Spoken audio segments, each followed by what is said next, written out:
Hey friends, hope you're all doing well. We're doing okay too, just really tired since we've been working non-stop. We wanted to answer a question many of you ask: how does our publishing process work? Most of our audiobooks are first posted on Patreon as paid content. They stay behind a paywall for a few months. After that, they become free to access on Patreon forever. Then, a few weeks later, we upload them to other platforms like YouTube, Facebook, and Twitter, X. Lately, our community hasn't been growing much, and we could really use your help. Please share our site in your Facebook groups, Discord servers, Reddit threads, Twitter, X, or with any friends who might be interested. Every little bit helps and we really appreciate it. Thanks a lot for being with us and supporting what we do, but what I did earlier was still quite reckless. I mean, Mommy doesn't mind at all. Before Hikigaya could finish, Mrs. Hikigaya stammered, interrupting him. Huh? The atmosphere in the restroom stall became subtle. Looking at the blushing Mrs. Hikigaya before him, Hikigaya couldn't help but feel a little dazed. His gaze unconsciously drifted to her glistening lips. To be honest, Auntie Hikigaya is very tender. Ahem. Calm down, stay composed. Hikigaya took a deep breath, feeling that he couldn't let his thoughts run wild like this. Because of what happened with Kasumijoka and Kawasaki, his entire mindset had started to become less than proper. This was really bad. Just now, for a brief moment, he had even thought about hugging Mrs. Hikigaya and kissing her again. He must be going crazy. Hikigaya's girlfriend is Yuki no Shida. His girlfriend is Yuki no Shida. He can't betray Yuki no Shida. The woman he loves most is Yuki no Shida. Hikigaya averted his gaze, his eyes firm. Andy, let's not talk about this anymore.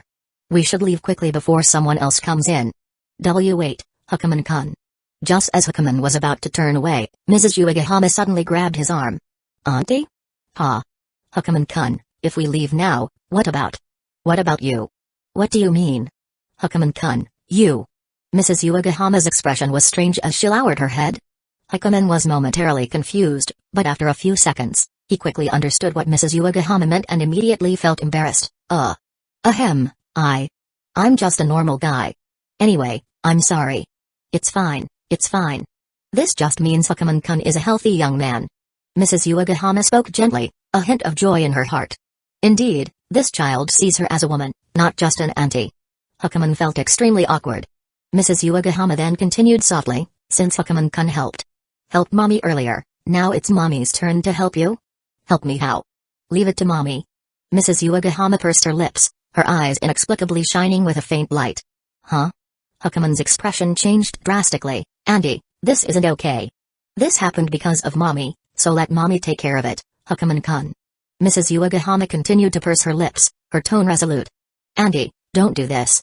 Don't tempt Hikigaya. Don't. Chapter 166, The Highly Skilled Mrs. Hikigaya. Why are you alone again?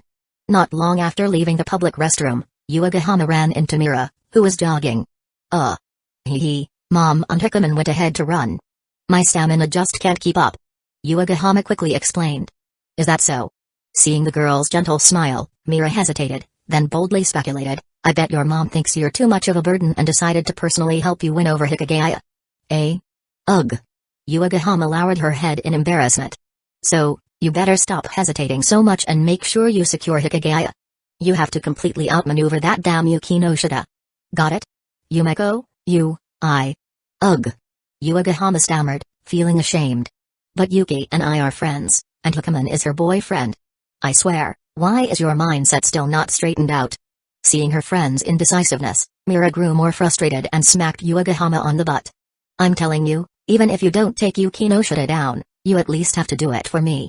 Otherwise, you'll what? Hikigaya looked up at Mira expectantly while rubbing her sore spot. Humphrey. Nothing. Of course, Mira couldn't say, then I'll do it myself. Anyway, you need to change this overly kind attitude of yours. Understood? Mira put on a serious expression and patiently continued, women are selfish. If you're too gentle, you'll suffer in the end. As she spoke, Mira suddenly paused. An image of Hikigaya surfaced in her mind. Come to think of it, he was the one who told her this. And now, here she was, saying the same thing to Hikigaya. It felt kind of. Ugh, Yumeko, you kind of remind me of my mom. Mira snapped out of her thoughts, her expression turning slightly awkward. Annoyed, she retorted, I'm just treating you like a friend, and you're making me sound like your mom. No, That's not it. It's just, I feel like you'd definitely make a great mom in the future. Huh? For once, Mira found herself blushing at Yuagahama's words. What are you even saying? I don't even have a boyfriend yet, and you're already talking about me being a mom? Then you better hurry up and find a boyfriend. Next time, let me help set you up. Yuagahama perked up at the thought of matchmaking someone else. You. For some reason, Hikaya's face suddenly popped into Mira's head, making her blush even more. I don't need your help. How could that be? You've helped me so much, it's only fair that I return the favor. No need. Mira said firmly. Seeing this, Yuagahama curiously asked, before, you told me you weren't into Hayama anymore. So, is there someone else now? And no. Yumeko, come on, tell me. As your friend, I'll totally help you out. I told you, there's no one. Meanwhile, still sitting on the toilet, Yuki no Shita hadn't recovered from the shock. Ding. Yuagahama Asuna has helped Hikigaya Hukuman complete. How could this be? How could this be? Yuagahama's mom is actually with my Hikigaya-kun. Yuki no Shita bit her lip, instinctively squeezing her thighs together. To think, she only first learned about this sort of thing from Kasumijoka-senpai. Otherwise, she wouldn't have even known. But now. Ho. Yuki no Shita took several deep breaths.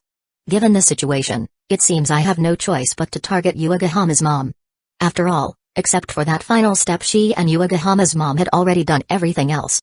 Honestly, Yuki no Shita had originally thought the second mission's target would be Mira or Yue. But now, Mira could wait. Yuagahama's mom came first. As for Yue, I guess I'll have to give up on her completely. Yuki no Shita sighed. Yue had a low score, but they were still friends. It was painful, but deep down, she could accept Yue getting close to her Hikuman. It's just, why did Yue have to be so useless? But the real problem is, how did Hikigaya-kun's corruption level shoot up so much after being with Yuagahama's mom? Yuki no Shita furrowed her brows, feeling uneasy. It had skyrocketed to 30. Was Yuagahama's mom too powerful? And this wasn't even all the way. If they did go all the way, just how high would the corruption level go? This is terrifying. I need to make sure I lower Hikigaya-kun's corruption level at school tomorrow. This can't go on. Meanwhile, Hikigaya and Mrs. Yuagahama slowly walked out of the women's restroom. The atmosphere was a little awkward. The two of them remained silent, their expressions subtly different. Mrs. Yuagahama licked her lips, swallowed, and hesitantly spoke. I'm sorry, Hikigaya-kun. Just now, I was only worried about you. Worried that something might have happened to your body. And you still have training later, so if you were in that state, it would have been a problem, so The more she spoke, the more self-reproachful she became. Hikigaya shuddered, took a deep breath, and said, Andy, let's just leave it at that. No need to bring it up again. Okay. But just to be sure, let me ask one last time, are you really okay now? Her expression was slightly embarrassed, her eyes gentle as she looked at him with concern. Meeting her gaze, Hikigaya panicked and blurted out, I'm totally fine. Really? If you're okay, that's good. That's good. Realizing how her words might have sounded, Mrs. Yuagahama blushed and quickly nodded. Then. I'll go back to running now. Andy, you should go rest. Saying that, Hikigaya wasted no time in separating from her, not giving her a chance to respond. Huff. Huff. Huff. However, as he ran, despite his usual ability to keep a cool head, he couldn't help but recall Mrs. Yuagahama. An aunt and a young girl.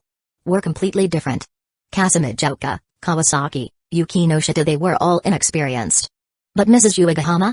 Her age, her figure, and, well, in every way, she was far more skilled. Cough.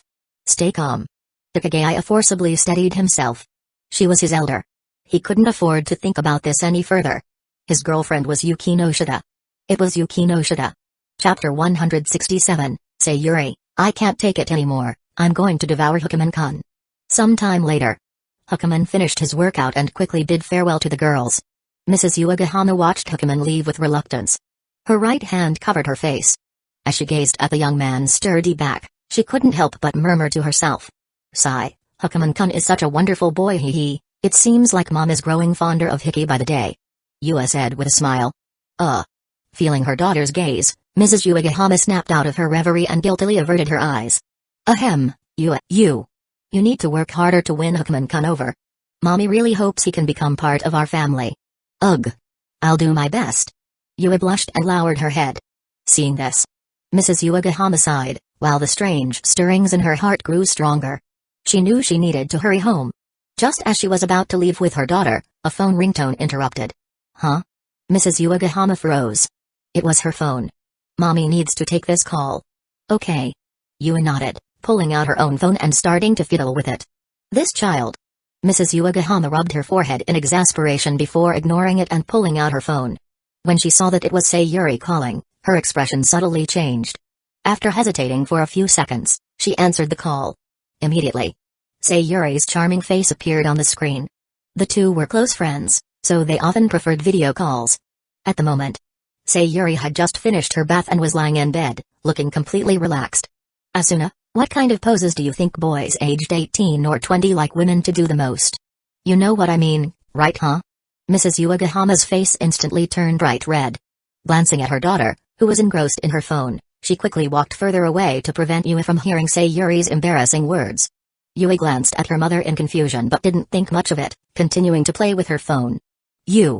Once she reached a tree, Mrs. Uegahama scolded, "Stop asking me such shameless questions." "Well, I'm just out of inspiration again." Sayuri laughed.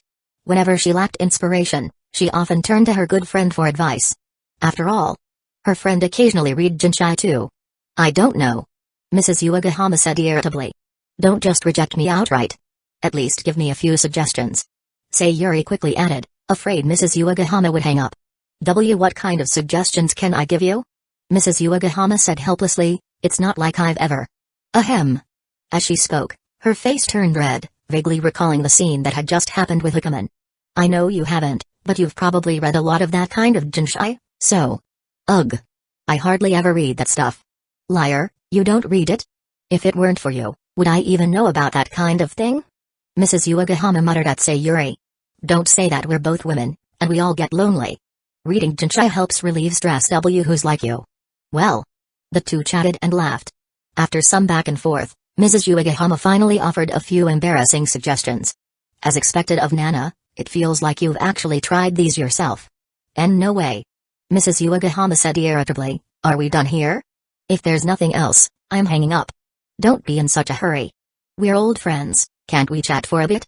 "What's there to chat about?" "I'm exhausted today, so I'm hanging up exhausted." "Nana, by the way," Sayuri said in surprise, "your outfit today is so full of energy. Why are you suddenly wearing sportswear? Did you go jogging?" "Ugh, This doesn't seem like you at all. I remember you hate jogging the most. Could it be? Wait. Jogging? Hikaman-kun?" Sayuri jolted, sitting up straight in bed. She had gone for a walk in the park with Mrs. Uegahama the day before and knew that Hikaman went to the park every night to jog and exercise. Could it be that you dressed like this for Hikaman-kun? Are you trying to seduce him? And no. Sayuri, what? What are you thinking? No. Hee hee. Sayuri chuckled. "Asuna, every time you lie, your eyes dart around. You never seem to break that habit. Let me ask you again, you lonely woman, did you do something indecent with Hikaman-kun?" "Huh?" Sayuri had only been testing the waters, but Mrs. Uegahama's face instantly turned crimson as she quickly retorted, That's. I really didn't seduce Hikaman-kun, and I definitely didn't do that kind of thing with him in the restroom. Don't you dare think otherwise." "Asuna, you." Seeing Mrs. Uegahama's unusually intense reaction, Sayuri was stunned, her mouth agape. "You too? No way. Come to think of it, you just said you were tired, but your complexion looks like you've been, well, nourished. It's glowing." "Huh? And no, I wasn't nourished by Hikaman-kun. Hikaman-kun was." Flustered, Mrs. Uegahama's expression changed, and she quickly shut her mouth. Sayuri's eyes widened. After a moment of stunned silence, she took a deep breath. All right. So you really went for it, huh? And here I thought I was the shameless one, but turns out it's you. And no, Sayuri, listen to me. Well, if that's the case, I want in too. Humphrey. Nana, did you really think you could keep him all to yourself? Dream on." With that, Sayuri hung up. "Huh? Wait, Sayuri, let me explain. Mrs. Uegahama's face paled. This was bad. The misunderstanding had gone too far. While it was true that she and Hikaman-kun had crossed a line, they hadn't truly taken that final step. She had wanted to, but her strong willpower had ultimately allowed her to calm down. But Sayuri was different. Her friend was a manga artist in that genre. She had been without a man for a long time. Her body couldn't handle it anymore. Therefore, If Sayuri were to get close to Hikimon-kun again, there was a real possibility she might do something extreme to him. Mrs. Uegahama clenched her thighs, praying inwardly, Sayuri, you're Hikimon-kun's elder. Please, don't force yourself on him. Chapter 168, Mrs. Takazu, so tender. Is she not here? After finishing his workout at the park, Hikimon wasn't in a hurry to go home. Instead, he stopped by a nearby convenience store. Unfortunately, the woman he was looking for wasn't there. Hikimon sighed and casually bought a can of Max coffee before leaving the store. Since he didn't run into Kawasaki at night, he'd have to give her the money tomorrow during the day. To be honest, giving his girlfriend's money to Kawasaki felt a little off. Ahem. Hikimon shook off the thought and quickly finished his Max coffee. However, just as he tossed the empty can into the trash, a familiar figure caught his eye. Huh? Hikimon paused, or rather, two figures. After hesitating for a few seconds, he decided to go over and check the situation. Kawasaki. It's you? Kawasaki jolted, but when she saw it was the familiar young man, she relaxed and said with a strange tone, You're done with your workout? Yeah. Who's this? Hikimon nodded, then glanced at the blonde woman Kawasaki was supporting. A strong smell of alcohol hit his nose. It was overwhelming. The blonde woman, clearly drunk, was slumped over Kawasaki's shoulder. This is Takazu Tako. I call her Tae-chan. She's my colleague and senior at work. Kawasaki explained, struggling to support the blonde woman. Let me help. Hikimon sighed inwardly and stepped forward. If it were just a random passerby, he wouldn't have offered to help. But since it was Kawasaki, someone he knew and had a complicated relationship with, he couldn't just stand by and do nothing. She reeks of alcohol. Kawasaki hesitated. You've never had alcohol before, right? The smell might be too much for you. Like you've had any. Hikimon ignored her and walked up to Kawasaki. Let me carry her. You. Ugh. Kawasaki instinctively let Hikimon take the blonde woman, then said irritably, How do you know I haven't had alcohol? You can drink? I can, a little. Hikimon let out a no. Clearly not taking Kawasaki's words seriously. Even though Kawasaki worked at a bar, he knew she wasn't much of a drinker, or maybe she'd never even had alcohol before. You don't believe me? Seeing Hikimon's attitude, Kawasaki got annoyed and immediately felt the urge to prove herself. If there's a chance, I'll show you someday. Sure. Huh? Kawasaki's eyes widened. She had expected Hikimon to brush her off, but he agreed so readily that it left her speechless. Why, you actually want to go on a date with me? Hikimon, don't forget, your girlfriend is Yukino Shida. But wasn't it your invitation? Hikimon sighed. The reason he agreed was mainly to find an opportunity to give Kawasaki the money. Huh? Kawasaki's face turned red, and she couldn't find the words to respond. Hikimon didn't dwell on the topic. The priority now was to deal with the woman in his arms. No, judging by her appearance, she was more of a young lady, or perhaps even a married woman. He needed to get her home quickly. Does your senior live around here? Yeah, not far. Just a few 100 meters away. Kawasaki pointed into the distance, then hesitated as she looked at Hikimon holding the blonde woman. Are you okay? Tae-chan isn't heavy, but carrying her all the way to her place will still take a lot of effort. Do you need my help? No, I've got it. Her weight is manageable for me. Hikimon shook his head. Kawasaki wanted to say more but eventually nodded and thanked him. Thanks, Hikimon. Hikimon hummed in acknowledgement and tightened his grip on the blonde woman. The two of them then headed straight for the blonde woman's home. Along the way, Kawasaki kept sneaking glances at Hikimon. Seeing the young man firmly gripping the woman's snow-white thigh with one hand and holding her slender waist with the other, she felt an inexplicable sense of envy. Ahem, Hikimon-kun, helping is one thing, but don't get any weird ideas about Tae-chan, okay? Kawasaki couldn't help but remind him, worried that Hikimon might be tempted by the blonde woman. I won't. Hikimon responded seriously, though his eyes instinctively glanced at the blonde woman in his arms. Her face was delicate, leaning toward cute. But, along with the cuteness, there was also a subtle charm of a mature woman. She was wearing a pencil skirt, dressed in office attire. This perfectly accentuated her figure, with curves that were undeniably alluring. This wasn't the kind of body a middle schooler could have. Clearly, the blonde woman in his arms was likely a working adult. Moreover, the natural, mature aura she exuded was something Hikimon had only ever sensed in Mrs. Uegahama, Sayuri, and Yukino Shita's mother. Hikimon boldly speculated that the blonde woman in his arms might be a married woman. Then why are you still looking? At this point, Kawasaki said irritably, why are your eyes glued to Tai-chan's chest? Huh? No, I'm really not. Hikimon quickly defended himself, I was just thinking, why would a perfectly fine woman drink so much? And get herself this drunk? Well. Hearing this, Kawasaki hesitated but eventually sighed and explained, Tae-chan has been on a lot of blind dates recently, but none of them worked out. That's why she kind of snapped today. Huh? Hakumen's mouth twitched. Why are you like Hiratsuka-sensei, drowning your sorrows in alcohol because you can't find a man? Speaking of Hiratsuka-sensei, I wonder if she's found a boyfriend yet. She's almost 30, after all. Just as Hakumen was lost in thought, the blonde beauty in his arms suddenly stirred. Her eyes fluttered open. When she saw the handsome young man holding her, the drunken Mrs. Takazu immediately became infatuated and mumbled, Aka, are you Tai-chan's Prince Charming? Ugh. Let Tai-chan hug you. However, while she said hug, in the next second, the blonde woman suddenly lifted her head and kissed Hakumen on the lips. Kawasaki. Hakumen? Holy crap. That's a strong alcohol smell. Chapter 169, The Troubled Girl, Hoshinoi. After escorting Mrs. Takazu home, Hakumen and Kawasaki set off together. On the way, Hakumen noticed Kawasaki sneaking glances at his mouth every now and then. And by the end of it she was just blatantly staring. Unable to hold back anymore, Hakumen suddenly turned to look at Kawasaki. The abrupt movement startled Kawasaki, making her quickly lower her head in a panic.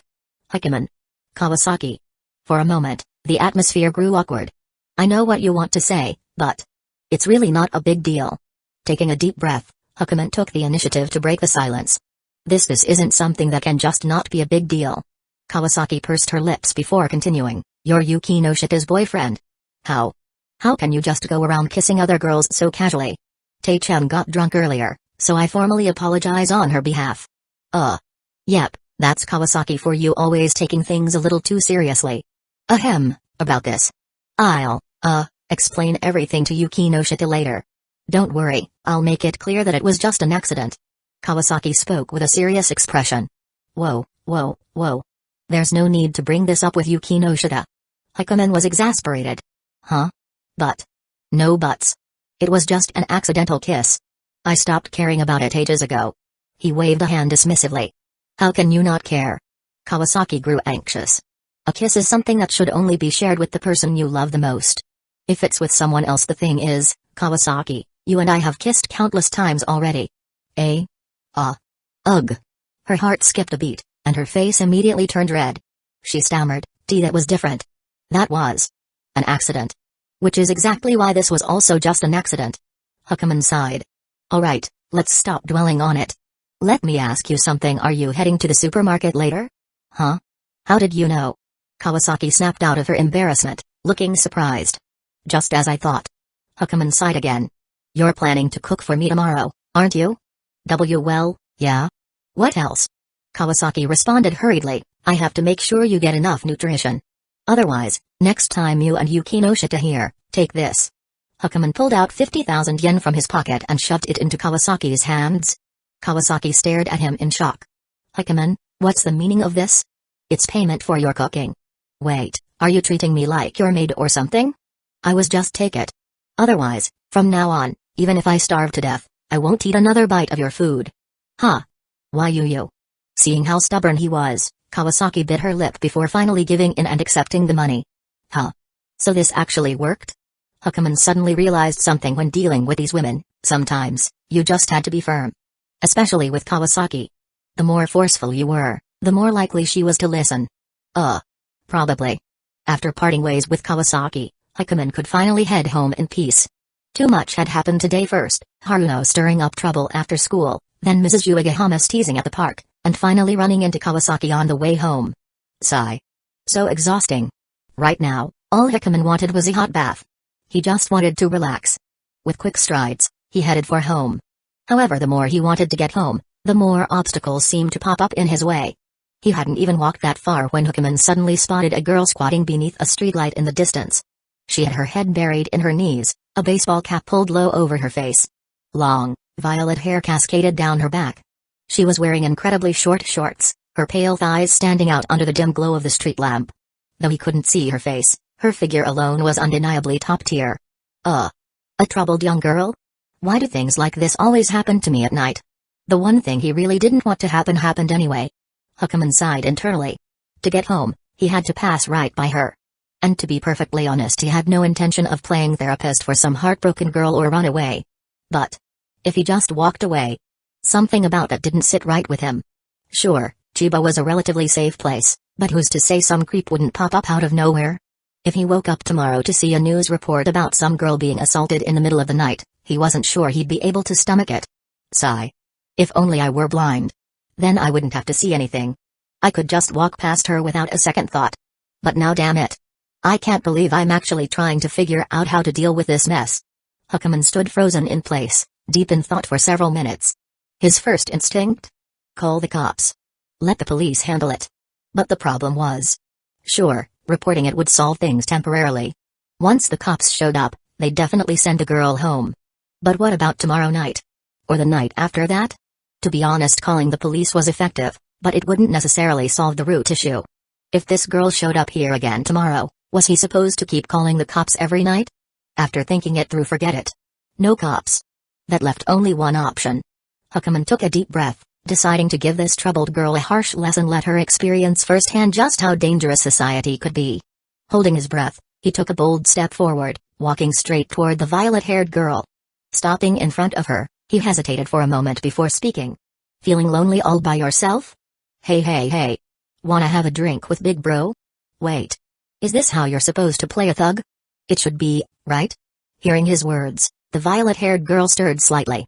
Slowly, she lifted her head and gazed up at him. Her face stunningly delicate. Her violet eyes shimmered with star-like patterns. She looked just like a celebrity. Damn. A real beauty. Perfect? Right now, Huckleman was playing the role of a lowlife drawn in by lust. How about after we drink, you let Big Bro take good care of you?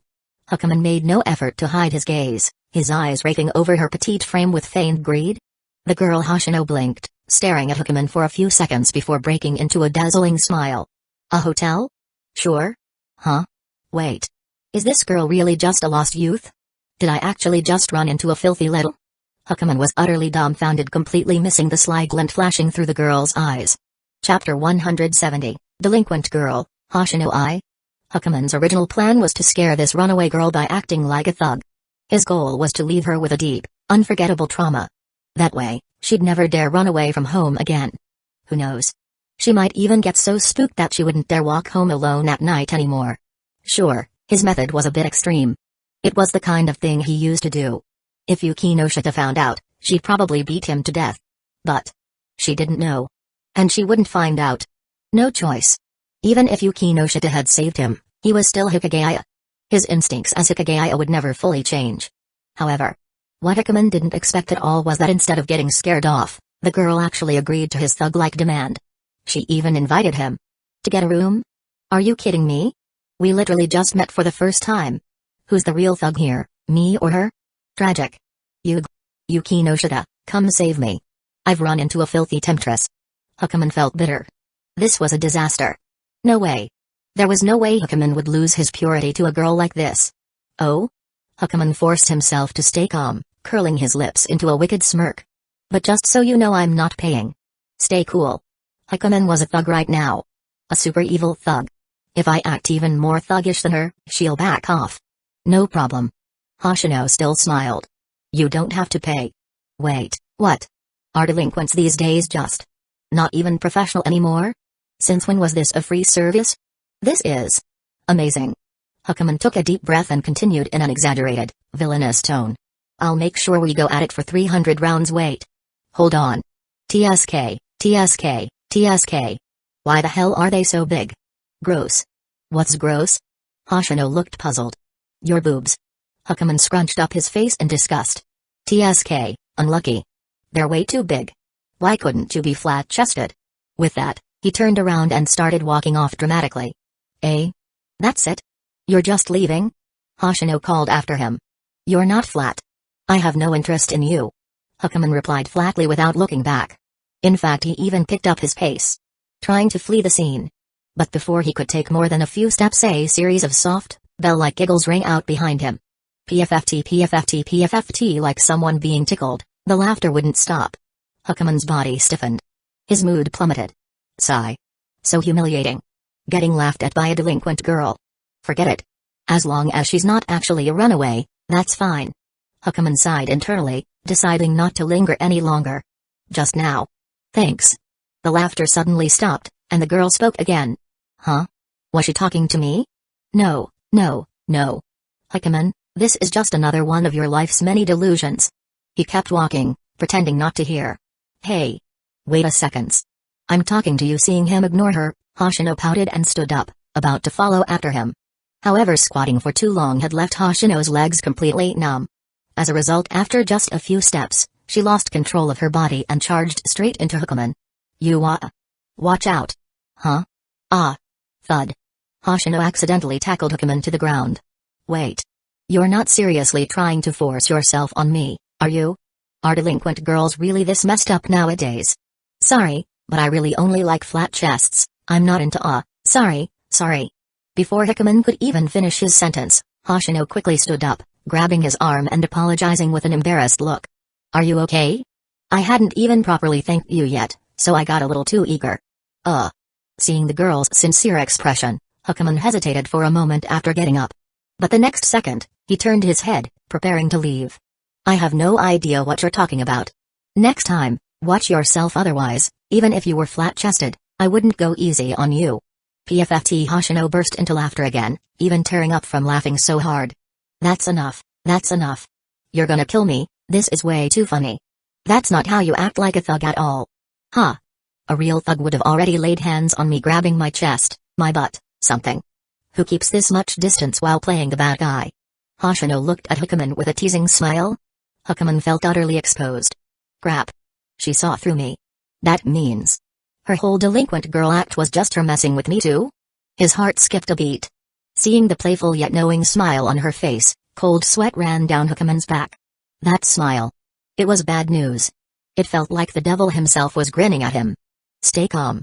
Just bury your head in the sand like an ostrich and pretend nothing happened. Hey, don't leave just yet. I still don't know your name. Seeing Hikigaya turn to leave, Hoshino cheerfully trotted after him. Hikigaya, of course, had no intention of telling her. But the girl showed no signs of leaving, persistently following him. Whoa. You're not actually a real delinquent, right? Don't you dare follow me home. Hayama Hayato. I want to know your real name. Hikaya's body stiffened. Back when he was on vacation in Tokyo, even that mischievous little white-haired brat got fooled by him. And yet, this purple-haired menace saw through him instantly. Taimakaze Yoshiteru. Sigh, it's just a name. Do you really need to lie this much? Ugh, this purple-haired girl is terrifying. Seeing no way out, Hikigaya finally gave up and muttered, Hikigaya. Hikigaya. Hikigaya. Hoshino repeated his name, then smiled warmly and introduced herself, Hoshino I. You can just call me I, Hikigaya Kanha. Who goes straight to first names? Hikigaya was speechless, but a faint sense of familiarity nagged at him. Hoshino I. Why does that name sound so familiar? Like an idol's name or something? Meanwhile, lying on her bed reading a book, Yuki Noshito was utterly shocked. As a woman with a system, she was always aware of Hikigaya's actions. And just now she had received an absurd amount of points. Hoshino I. Who is this woman? Such high quality. She's actually on the same level as my sister, that lunatic? Though surprised, a faint smirk played at Yuki Noshito's lips. Well, any girl who could generate points was a prime target for some affectionate bonding. Looks like things are about to get busy again. Chapter 171, I really can't handle this woman, Hoshino I. The next day. Sobya High, Class 3B.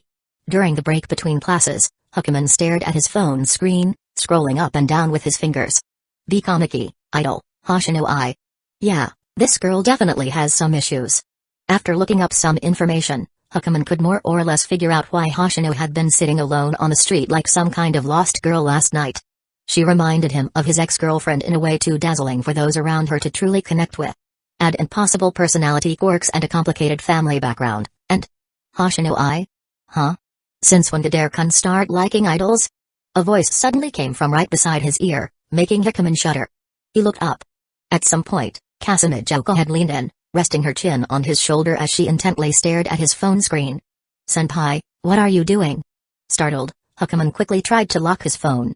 But right at that moment rang. His face stiffened as his heart skipped a beat. Because the caller was none other than Hoshino I? Kasumi Jouko stared, dumbfounded. Hoshino I? I need to take this call. Hikigaya, you ignoring her, Hukaman quickly left his seat and hurried out of the classroom. That guy. Reaching the quieter back staircase, he took a deep breath and frowned at his still ringing phone. Honestly, if he hadn't looked up Hoshino Ai's background, he wouldn't have even considered answering.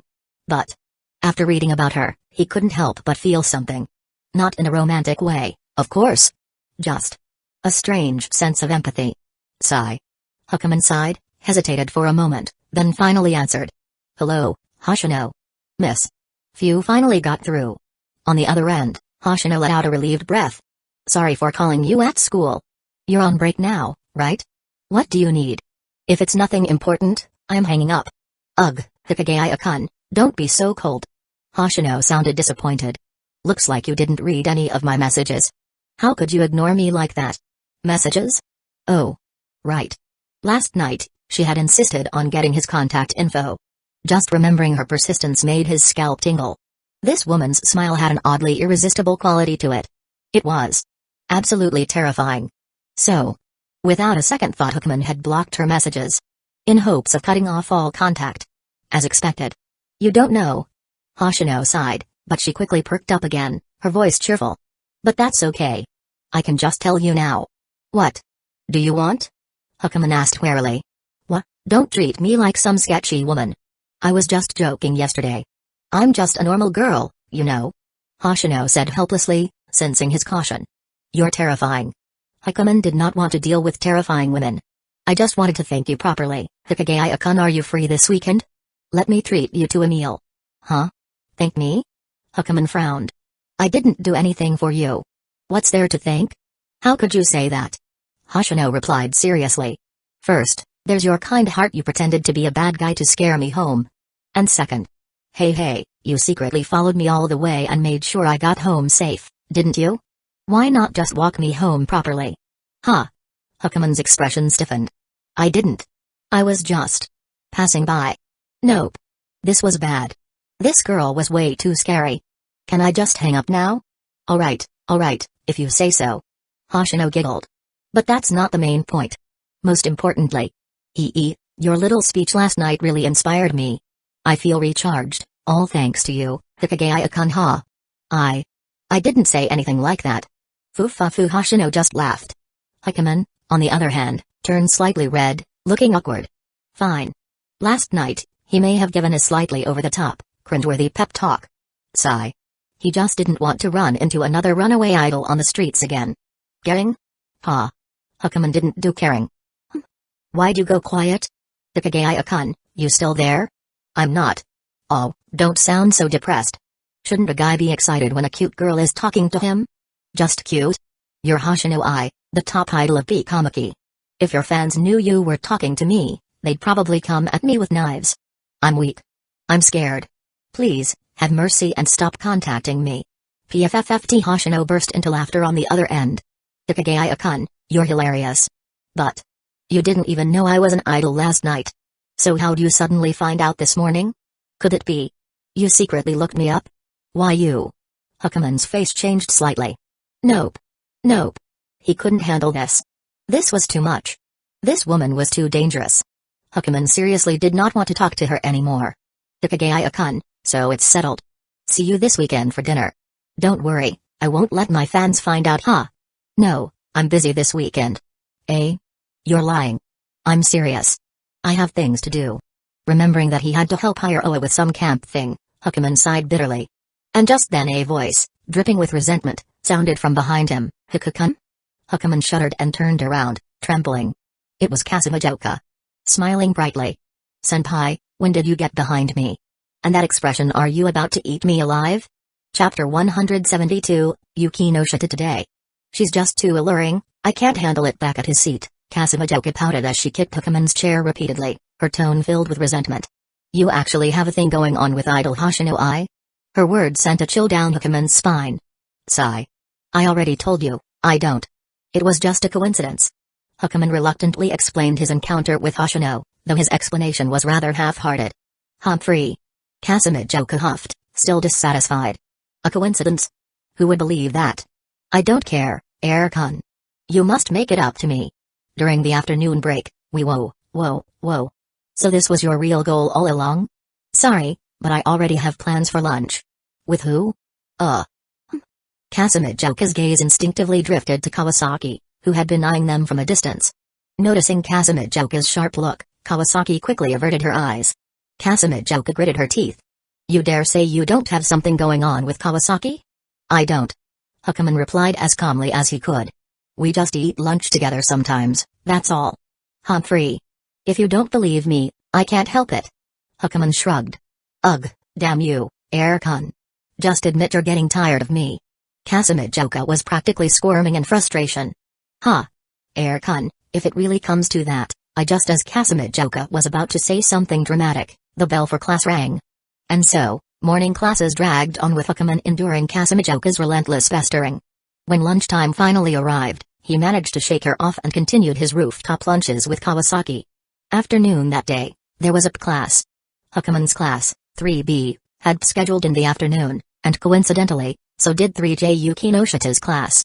After going through the usual routine activities, the students were given free time. Some played basketball, others played soccer, everyone doing their own thing. Ignoring the pointed glances Kasumijuka kept throwing his way, Hakuman walked straight toward Yukinoshita. Fancy seeing you here. He greeted casually. Yes, what a coincidence.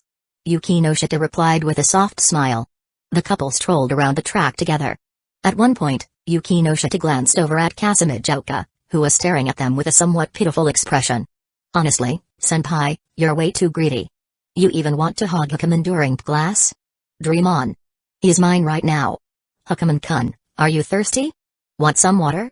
Yukinoshita held out a bottle of mineral water. You actually carry this around? Hakuman took the bottle, but upon noticing it was already half empty, he hesitated for a moment. Hey, what? Are you that bothered that I drank from it first? Cough cough, you already drank it, what's there to mind? Hakuman scoffed, twisted the cap open, and took a few gulps. Seeing this, Yukinoshita's eyes gleamed with satisfaction. What? Hakuman frowned, feeling slightly uncomfortable under her gaze. Nothing, nothing. Yukinoshita chuckled. It's just. I think you've been acting more manly lately, Hakuman-kun. Cough cough, huh? Manly? Hakuman nearly choked on the water. He shot a glance at Yukinoshita, and when he saw her serene smile, his heartbeat involuntarily picked up. You've become quite womanly yourself. Oh my, really? Yukinoshita giggled before casually wrapping her arms around herself. That look in your eyes. It's almost like you're about to pounce on me. Who would do that at school? Hakuman retorted. Oh? So you're saying you would? Just not at school? Huh? Hakuman stiffened. Yukinoshita, you're not seriously suggesting he, well. I wouldn't mind if you did, but of course. Cough cough. A greedy little fish like you would have to beg me first. Although Yukinoshita's tone remained teasing, a faint blush dusted her cheeks. Ah. Seeing his girlfriend's slightly flustered expression, Hakuman's heartbeat quickened again, and his mind began wandering in dangerous directions. Forget it. Who's going to beg you? Hakuman gritted his teeth, quickly turning away in an attempt to suppress his thoughts. Besides, this is school. I'll deal with you later. Oh. Okay, Yukinoshita replied nonchalantly. But deep down, she was not amused.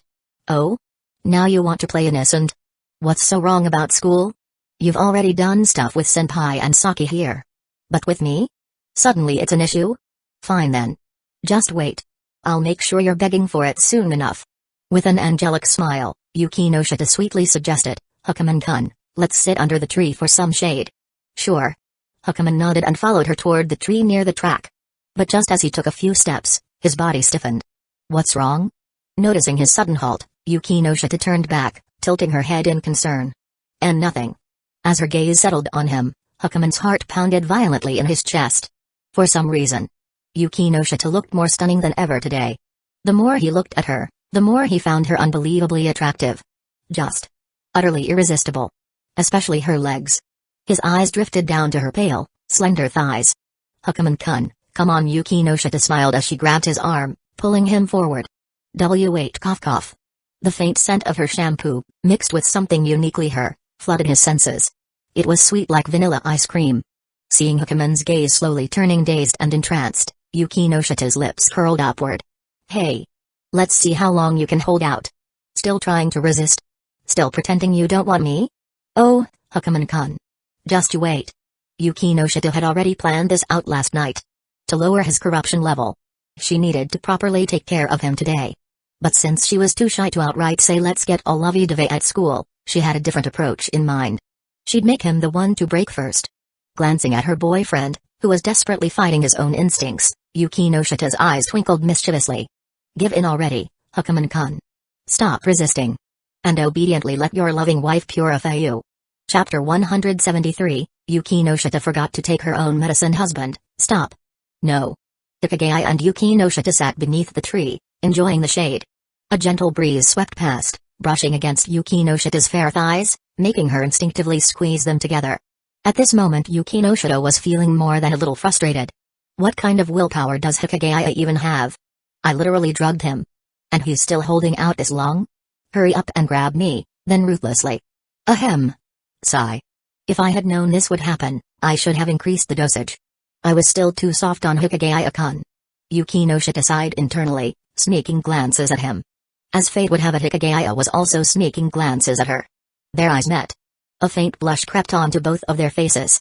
Oh? So you were staring at me? Hee hee, you can't hold back anymore, can you? No need to be so shy. If you want me so badly, why not just take me already? Hey, Zatsu-kun, why are you staring at my thighs? Yuki no Shita asked, trying to maintain her composure as she flashed him a teasing smile. Huh? Hikigaya quickly averted his gaze. Who's staring at your thighs? Oh? Still denying it?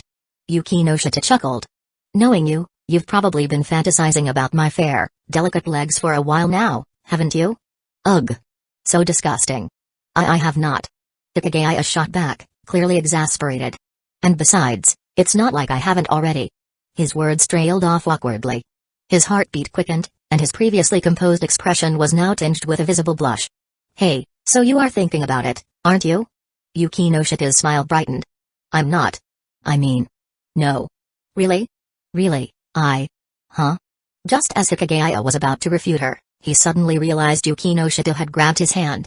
His eyes widened as he lifted his head, his face already tinged with red, looking at his girlfriend in confusion. Yuki no Shita's face was also flushed. Such a disgusting little fish. But, since you belong to me now, giving you a little taste of sweetness. It's not out of the question. So, without a little temptation, you won't take the initiative, huh? Fine. Watch me perform.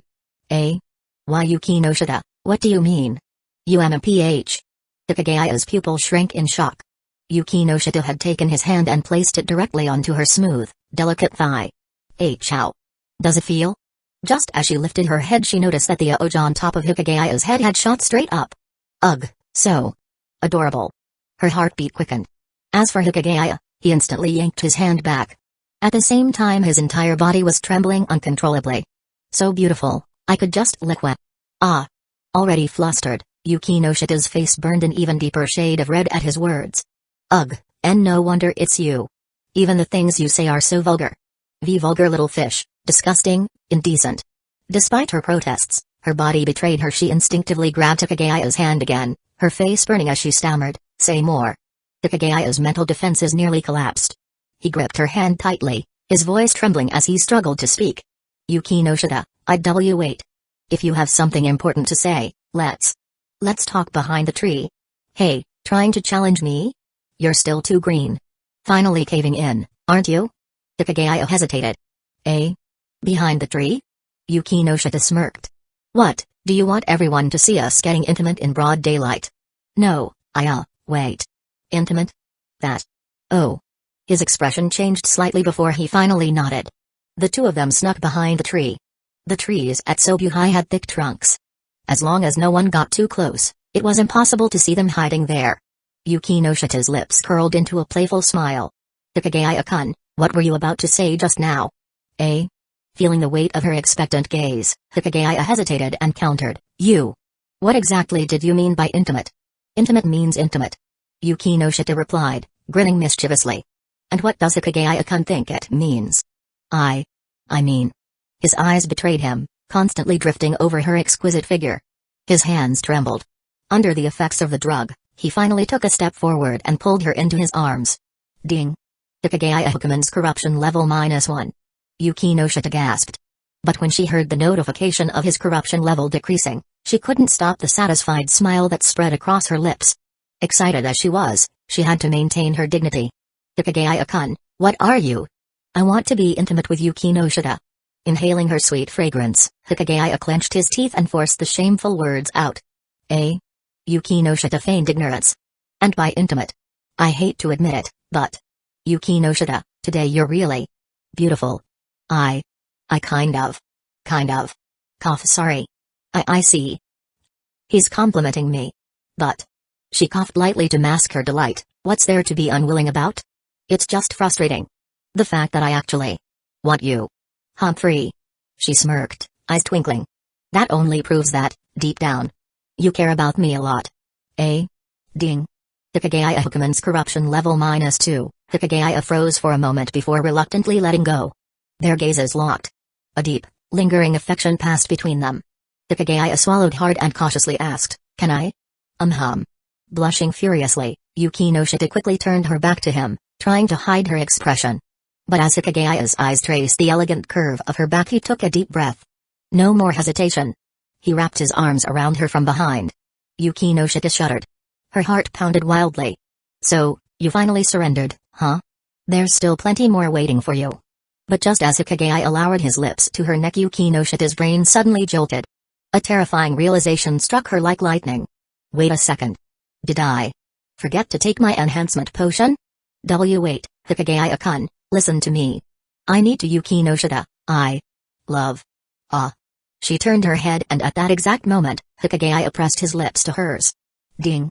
Hikigaya Hukuman's corruption level -2, perfect? My beloved husband's corruption level dropped again. But I haven't taken my potion yet. Oh no. Oh no, oh no, oh no. Help. I totally let my guard down. Chapter 174, Yuki no Shida on the verge of fainting. Ugh, this is killing me. Kasumijoka was feeling extremely frustrated. In fact, frustrated might not even fully capture her current mood. She hadn't touched Hukuman yesterday. And she hadn't touched Hukuman today. She was a young woman in the prime of her youth, after all. How could she tolerate this? Originally, she had planned to sneak off with Hukuman during gym class this afternoon. But Hukuman had been monopolized by Yuki no Shida. He was supposed to be mine, heir-kun, my heir-kun. Without you, I'm going to die. Walking in circles by the edge of the sports field, Kasumijoka irritably kicked a pebble at her feet. She wanted to monopolize heir-kun. She wanted to have heir-kun forever. Just give me one chance with heir-kun, and I'll do anything. Kasumijoka-san. Just then, a voice suddenly called out to her. Huh? Snapping out of her thoughts, Kasumijoka turned around and found Kawasaki standing behind her. Kawasaki-san? Is there something you need? Kasumijoka and Kawasaki rarely spoke to each other. In class, their relationship was practically that of strangers. Sorry to bother you, but do you know where Hikigaya-kun went? Kawasaki asked calmly, her expression unchanged. Him? You're asking me? Who should I ask? He's probably with Yuki no Shida. Kasumijoka said offhandedly. I just saw them being all lovey-dovey together. Oh, with Yuki no Shida. Got it, thanks. Kawasaki muttered to herself before nodding at Kasumijoka. Watching Kawasaki's retreating figure, Kasumijoka fell silent. As a fellow woman, she could naturally sense that Kawasaki had some not-so-simple feelings for Hikuman. No affair? How is that possible? Kasumijoka narrowed her eyes and murmured, yesterday on the rooftop, those two definitely did something shady. Ugh, he already has me, yet he's still going after other women, getting tempted by them. Even though Hikuman kept insisting that nothing had happened with Kawasaki. Kasumijoka didn't believe him. Those two were definitely up to something shady. She just didn't have any concrete evidence to prove it yet. Has heir-kun gotten tired of me already? Ugh, this can't be. It hasn't even been that long, and he's already tired of me? No. I have to make heir-kun feel something for me again. I remember he really liked hitting me yesterday. Thinking this, Kasumijoka's cheeks flushed slightly, and she instinctively covered her butt. If it really comes to it, maybe I'll just let heir-kun. After all, if it's heir-kun, it's not like I'd mind. No. That would be too humiliating. I'm a year older than him, and to let him. No, it's too embarrassing. But if I don't do this, will heir-kun ever feel anything for me again? Kasumijoka was deeply conflicted. As she walked, she arrived at a shady spot under a tree. Sigh, I need to think carefully about what to do next. Kasumijoka rubbed her throbbing head, planning to sit under the tree and rest for a bit. However, as soon as she sat down, Kasumijoka faintly heard some strange noises coming from behind the tree. Huh? That's odd, what's that sound? Kazuma-joka raised an eyebrow and stood up, intending to take a look. But, just as she was about to move, a head suddenly popped out from behind the tree. Wah! Kazuma-joka was startled out of her wits, her legs going weak. Senpai, it's me. Yuki no Shita said weakly. Huh? Yuki no Shita? Kazuma-joka was quite surprised. After recovering from the shock, she stared in disbelief at the head poking out from behind the tree. What are you doing? Ahem, I was just reading and enjoying the shade here. Reading? Enjoying the shade? Kazuma-joka was startled, but her heart also stirred slightly. Then where's Hikigaya? I just saw the two of you together. Him? Ouch. Yuki no Shita forced a smile and said calmly, I told him to go work out. Work out? Where? Kazuma-joka asked urgently, but the next second, she quickly coughed and said nonchalantly, I was planning to teach him some useful formulas. I don't know the exact location. Maybe he's in the gym? Senpai, why don't you go check the gym? Alright, I'll head there now. Kazuma-joka nodded seriously. After quickly saying goodbye to Yuki no Shita, Kazuma-joka eagerly headed to the gym to find Hikuman and teach him some formulas. Yuki no Shita's face looked a bit strange just now, so red. Is she sick? Sigh. Whatever, I'll go find Erkan first. If she were sick, Yuki no Shita would definitely go to the infirmary. There was no need for Kazuma-joka to worry too much about that. She should focus more on worrying about Yuki no Shita's boyfriend. However, even after the bell rang, Kazuma-joka still couldn't find Hikuman. Where is he? My Erkan. Kazuma-joka was miserable, walking out of the gym in frustration. But after only a few steps, she ran into a familiar face again. Yuki no Shita? Senpai? Yuki no Shita's expression changed slightly, and she instinctively clenched her thighs. Seeing the girl's unsteady posture, Kazuma-joka quickly stepped forward to help support her. Are you okay? I'm fine, really. Yuki no Shita said, avoiding eye contact. Your body feels really hot. Are you sure you're okay? Let me take you to the infirmary. Kazuma-joka said, frowning. Really, I'm fine. I just went for a run earlier. Yuki no Shita quickly explained. Just a run? Yeah. Oh, by the way, Hikigaya wasn't in the gym. I have no idea where he went. Is that so? Well, maybe he went back to the classroom. Whatever, let's not worry about him. Yuki no Shita responded calmly, while secretly breathing a sigh of relief. Hikigaya Hikuman's corruption value, 7 out of 100, although Yuki no Shita was happy that the corruption value had returned to normal. But, ugh. What she had just gone through was pure torture. No drugs. No enhancement potions. Do you know how she managed to get through it? Yuki no Shita felt like she was about to faint. Thankfully, her willpower was strong. And class was about to end. Otherwise, she felt like Hikuman would have. Gulp. That scoundrel, that trash con. How dare he bully me like that? And even humiliate me a little. Yuki no Shita bit her lip, secretly vowing to herself. Just you wait. You humiliated me this time, but in the future, I'll make sure to take some drugs and make you call me mommy. Chapter 175, Turning Horikata Suzune into Senpai's plaything. By the time school ended, Kazuma-joka was still trying her hardest to seduce Hikuman. Erkan after school today, let's Senpai, I still have club activities, and you do too, right? Before Kazuma-joka could finish, Hikuman cut her off. Kazuma-joka sighed, it's been a whole day since you last showed me any affection. Senpai, please have some self-respect. Hikuman glanced around the classroom, relieved to see no one else was around. Not today. Do I have to wait until tomorrow again? We'll talk about it tomorrow. I need to go to club activities now. With that, Hikuman got up and left his seat. Kazuma-joka watched Hikuman leave, all alone. She pursed her lips. Kazuma-joka crossed her arms over her ample chest, her thighs tightening slightly as she gritted her teeth. What an ungrateful Erkan. After all the effort I've put into seducing him, he still. Ever since gym class ended in the afternoon, Kazuma-joka had been working hard to lure Hikuman. She had even gone so far as to place Hikuman's hand on her. Ahem, during their study session in the library. However, even so, the guy was as unmoved as a monk. If Kazuma-joka hadn't personally experienced Hikuman's capabilities, she would have sworn he was impotent. Could it be? He's really gotten tired of me? Kazuma-joka's heart sank. It was true. Lately, their activities had become too monotonous, the same thing over and over. Not only would Hikuman get bored, even she was starting to feel a bit bored. This can't go on. It seems I'll have to spice things up for Erkan tomorrow, or else what will I do about my needs in the future? Kazumi Jouka muttered to herself, unconsciously touching her backside. Then, her cheeks flushed slightly. Her heart began to race. Meanwhile, Hikigaya was on his way to the service club. Outwardly, he appeared calm and composed. But in reality, he was already drenched in sweat. The entire afternoon, Kazumi Jouka had been relentless. She had pulled out all the stops. He had almost fallen into her trap. Mainly because he had already spent time with Yuki Noshita earlier in the day. He didn't want to get involved with another woman. He felt like his body wouldn't be able to handle it. But, with my current physical condition, it might not be a problem. Hikigaya glanced at the muscles on his arm. Lately, thanks to his constant training, his physical stamina had improved dramatically. Even if it were 2 women in one day. No. Hikigaya quickly shook his head, steadying his mind. Just after doing that with his girlfriend Yuki Noshita, and then going at it with his senpai? No. That would be too immoral. And honestly, throughout the afternoon, he kept thinking about Yuki Noshita. Today, Yuki Noshita had been exceptional. Recalling gym class earlier, Hikaya's heart raced with excitement. Today, his girlfriend had seemed weaker than usual, and he had felt an inexplicable urge to dominate her. It seems I'll have to keep training. The results are definitely showing. Hikigaya clenched his fist, his eyes gleaming with determination.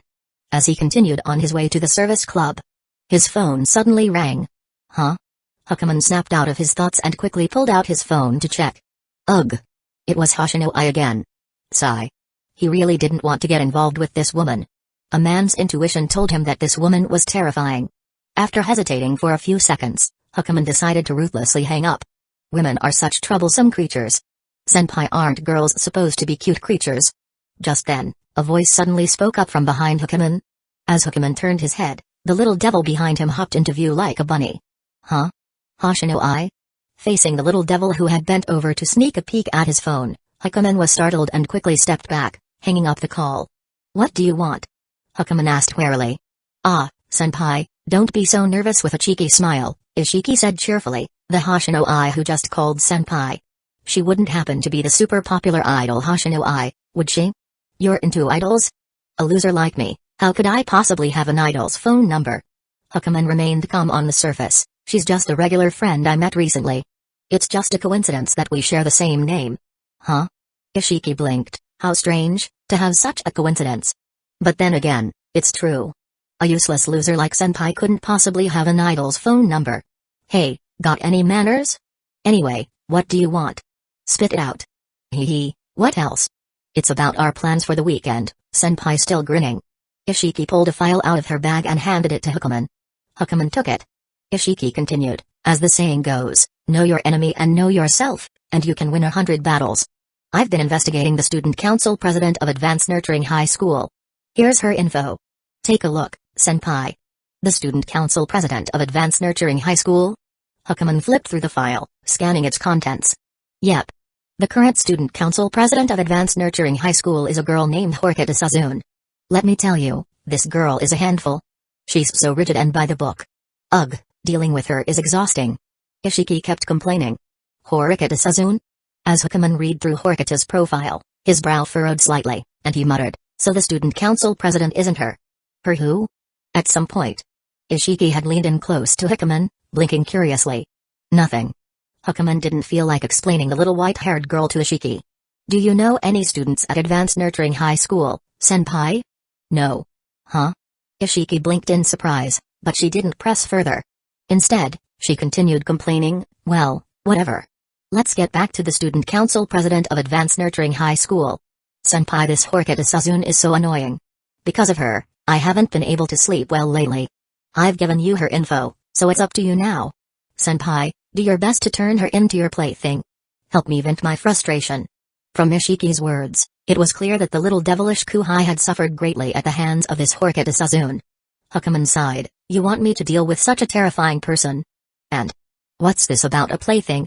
Well, Ishiki's expression changed quickly, and she smiled, you've already won over Yuki Noshita-senpai. Handling a Horikita Sazune should be no problem. Senpai, take a closer look. This Horikita Sazune actually has a lot in common with Yuki Noshita-senpai. Chapter 176, a panicked Ishiki. No, senpai, my body can't handle this. Doesn't she look a lot like Yukino-senpai? Leaning closer to Hikigaya, Ishiki once again flashed her cheeky smile. You're too close. Hukuman tried to put some distance between himself and Ishiki while keeping his eyes on the photo of the girl in the file. To be honest, the girl named Horikata Suzune did bear some resemblance to Yuki no Shida. Both had long, straight black hair. Their eyes seemed sharp and intimidating. In terms of aura, they both gave off the vibe of an unattainable flower, something you could admire from afar but never touch. However, it was just a photo. In reality, it was hard to say. You'd have to actually interact with her to get a sense of what she was really like.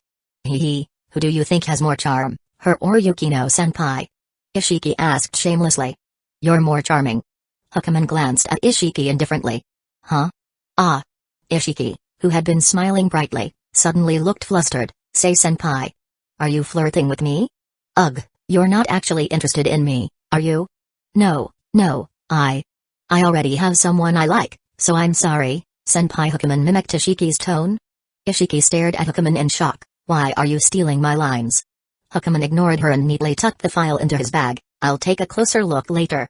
If there's nothing else, I'm heading to the service club now. My dear senpai, you have to help me deal with that Horikata Suzune. Help me vent my frustration. Please, senpai. Faced with Ishiki's pleading, Hukuman simply waved her off. Sigh. Seeing Hukuman walk away without looking back, Ishiki sighed and prepared to leave for the student council. But before that, Ishiki vigorously shook her head. Then she patted her cheeks, trying her best to stay alert. However, even so, Ishiki hadn't taken more than a few steps when thud. She suddenly stumbled and fell to the ground. Ishiki. At that moment, Hukuman, who had been about to leave, rushed over to Ishiki and picked her up. Huh? Senpai, what's... Ishiki looked up at Hukuman dazedly. You're burning up. Do you have a fever? Hukuman touched Ishiki's forehead, his expression changing. Actually, he had noticed earlier that Ishiki didn't look well. But since she had been so lively, he hadn't thought much of it. Even so, Hukuman had been keeping an eye on her. And now it seemed Ishiki's condition was worse than he thought. Ugh, a fever? Let me take you to the infirmary. Hukuman picked up the girl and headed straight for the school infirmary. Huh? Senpai, I'm fine. Put me down. A princess carry is so embarrassing.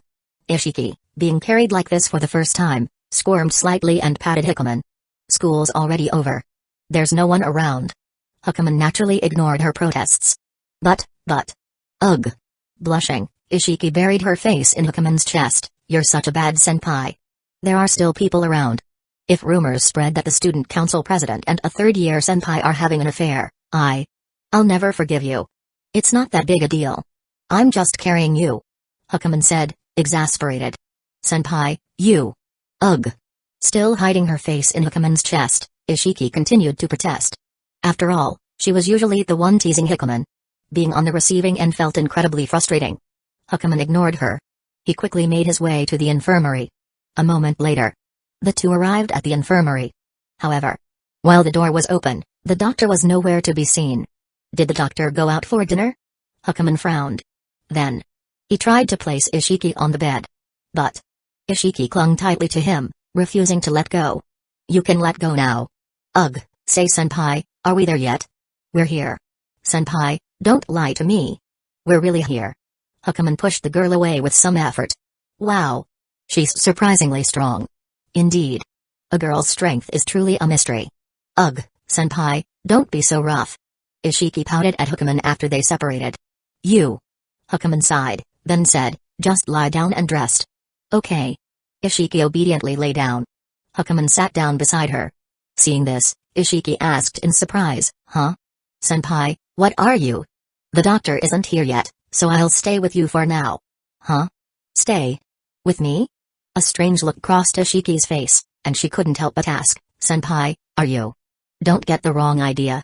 Hukuman cut her off before she could finish. It's just a senpai looking out for his kuhai. After all, Ishiki had become the student council president and had been working herself to the bone. He felt somewhat responsible for that. So, leaving her alone didn't sit right with him. TCH. Ishiki couldn't help but pout, though her eyes kept sneaking glances at Hukuman. Recalling the scent of the boy earlier, her expression became subtly complicated. A few more minutes passed. The doctor still hadn't returned. Hukuman sighed and decided to check the medicine cabinet himself. A fever shouldn't be left untreated. Otherwise, it could damage her brain. Judging from Ishiki's body temperature earlier, Hukuman felt she needed to take medicine as soon as possible. Opening the medicine cabinet, Hukaman rummaged through it and soon spotted a box of fast-acting fever reducers. This is... cough? After hesitating for a few seconds, Hukaman brought the box of suppositories over to Ecchi. Do you know how to use these? They work faster than regular fever medicine. Huh? What? After just a quick glance, Ecchi's expression changed dramatically. No, no, no. This thing is a no-go. I've never used anything like this before. I can't handle it. As she spoke, her body trembled slightly. It's actually very simple, and it works really well. You just need to. No, no, no. Ecchi shook her head vigorously, a strange glint flashing in her eyes. I don't know how to use it. Unless... Senpai, you do it for me. Huh? Hukaman frowned slightly, glancing at Ecchi and then back at the special fever medicine. Are you serious? Seeing the conflicted look on Hukaman's face, Ecchi's heart skipped a beat. Her cheeks flushed as she nervously asked, Senpai, why you look so serious? Are you actually considering it? Chapter 177, Yuki no Shida, excited to send her husband off. Ecchi, go green, go green. Feeling better? Ugh, still a bit uncomfortable. Just lie down and rest for now. We'll see what the doctor says when they get here. Okay. Ecchi obediently lay on the bed, blinking as she looked at Hukaman sitting beside her. At the moment, Hukaman sat next to the bed, pulling a book out of his bag to read. However, the little devil kept staring at him, which made him feel uneasy. Why are you staring at me? I was thinking. What would have happened if Senpai had really done that to me? Ecchi asked curiously. In the end, Hukaman hadn't resorted to any special treatment methods for Ecchi. Instead, he had given her normal fever medicine. Hukaman calmly replied, you'd just recover faster. Huh? Ecchi said irritably, Senpai, don't you have any sense of shame? I'm a girl, you know. If you had really done that, wouldn't you have had some strange thoughts? Nope. Huh? Seeing how blunt Hukaman's response was, Ecchi pouted, Senpai, what's with that? I'm a super beautiful girl, you know. Ecchi-san. At this, Hukaman straightened up and said calmly, what are you trying to say? Are you trying to seduce me? Sorry, but I already have a girlfriend, so... Ugh. Stop stealing my lines. Ecchi cut him off, puffing out her cheeks in frustration. Hukaman ignored her and quietly continued reading. Ecchi also fell silent. Gradually, the atmosphere became a bit awkward. Seeing Hukaman keep his eyes glued to the book without looking up, Ecchi pursed her lips and couldn't help but ask, Senpai, is this really okay? What do you mean? Well, you staying here with me like this. Ecchi's expression shifted slightly as she cautiously inquired. What, are you falling for me? And no way. Her heart skipped a beat, and Ecchi quickly retorted, you're just a senpai. Why would I fall for you? I already have someone I like. Oh. Hukaman responded indifferently. Ecchi gritted her teeth in frustration. In the past, she had always been the one teasing Hukaman, always the one in control. But now, she was the one being controlled by Hukaman. How could she tolerate this?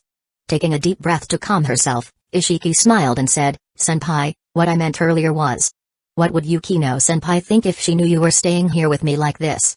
Hee, girls are creatures who get jealous very easily, you know she won't mind. Huh? After all, she knows I only see you as a little sister. What? Hearing this, Ecchi frowned, seeing me as a sister? A replacement for Kamiki? Not a replacement. You're you, and Kamiki is Kamiki. Hukaman's tone remained calm as he continued reading. Ecchi fell silent. But inside, she was seething with frustration. So, you don't see me as a woman at all, senpai? I only see you as a little sister. Hukaman repeated calmly. What? A little sisters? Ecchi bit her lip, growing increasingly annoyed. She couldn't help but blurt out, I see you as a man, though. Huh? Ecchi, you. Hukaman looked at the little devil in surprise, her face now inexplicably red. Just then, two voices came from outside the infirmary. I wonder how Ecchi is doing. Yukinon, let's go in and check. Ecchi's expression changed in surprise. That voice is... Actually, I sent Yuki no Shita a message earlier. Hukaman explained with a sigh. Huh? Ecchi opened her mouth, about to say something, when the two girls walked in. Ugh, Iroha-chan, are you okay? As Yu entered the room and saw Ecchi lying on the bed, she quickly walked over, concern evident in her voice. Behind Yui was Yuki no Shita. Yua-senpai, and Yukino-senpai. Suppressing the turmoil in her heart, Ecchi forced a smile. Why are you both here? Hiki said you were sick, so we came to check on you. As you explained, she stared at Ishiki's face with concern. Your face is so red. You must have a high fever. Cough. Ishiki continued to force a smile. Thanks to Senpai's help, I've already taken some medicine. Thank you, Yua-senpai and Yukino-senpai, for your concern. Yukino Shita nodded. The duties of the student council president are indeed heavy, but you still need to take care of yourself. Don't overwork yourself. I understand. Ishiki nodded obediently. The girls chatted for a while. A few minutes later, the doctor still hadn't returned. Yukino Shita slowly stood up and looked at Hikaman. You and I are going to the mall to buy some things later. I'll leave Ishiki in your care? Hikaman frowned slightly. Ishiki couldn't help but say, Yukino-senpai, is that really okay? Is there a problem? Yukino Shita smiled. Ishiki glanced at Hikaman, then at the kind-looking Yukino Shita, before lowering her head in embarrassment. Senpai is Yukino-senpai's boyfriend, after all. It might not be appropriate for me to take up his time like this. It's fine. Yukino Shita shook her head generously, then sighed, I don't mind. In fact, I'm more worried about whether you mind. After all, Hikigaya-kun is really... Sigh. No, I wouldn't mind Senpai taking care of me. Senpai is really nice. Ishiki quickly shook her head. Good, then. Yukino Shita smiled and nodded, then looked up at Hikaman, who was silently reading. I'll leave Ishiki to you. Take good care of her, and be gentle with her, okay? Don't bully her. Understood? Huh? Hikaman's mouth twitched. Who's bullying who here? Hikaman sighed and nodded. Got it. After this, make sure to take her home safely. Alright. Seeing that Hikaman had agreed, Yukino Shita nodded in satisfaction. A few minutes later, the infirmary was once again occupied by just the two of them. As for Yukino Shita, she walked away from the infirmary side by side with Yua. The corners of her lips curled up slightly, and Yukino Shita felt a sense of anticipation. Iroha-chan. I hope you can spark some romantic chemistry with my Hikigaya-kun. Don't disappoint me like Yua did, okay? Chapter 178, Haruno, dear brother-in-law, was your junior fun? Inside the infirmary. Once again, it was just the two of them. Hikigaya remained calm, reading his book. Meanwhile, Iroha was visibly restless. Not because of her illness but because of what Yukino Shita had just said, along with the completely at ease look she had given her. Wait a minute. Yukino-senpai, I'm alone in a room with your boyfriend, and you're this relaxed about it? Sigh. Well, that's just Yukino-senpai for you, truly broad-minded. Senpai, now it's just the two of us. Iroha broke the silence. Hikigaya responded with a simple grunt, not even looking up from his book. Iroha's eye twitched.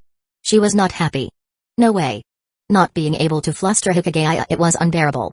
She still remembered how, back in the day, she could tease him until his face turned bright red. But now, he was so calm. Did she get weaker, or did Hikigaya get stronger? This couldn't go on. Seeing no amusing reaction from him was 100 times more painful than being sick. Senpai, here, take this. What? Hikigaya instinctively caught the small box Iroha tossed to him. I'm still not feeling well. Help me lower my fever. Iroha coughed lightly, pretending to be indifferent. You want me to use this? Hikigaya hesitated as he looked at the box, the same fever medicine he had handed her earlier. What? Chickening out?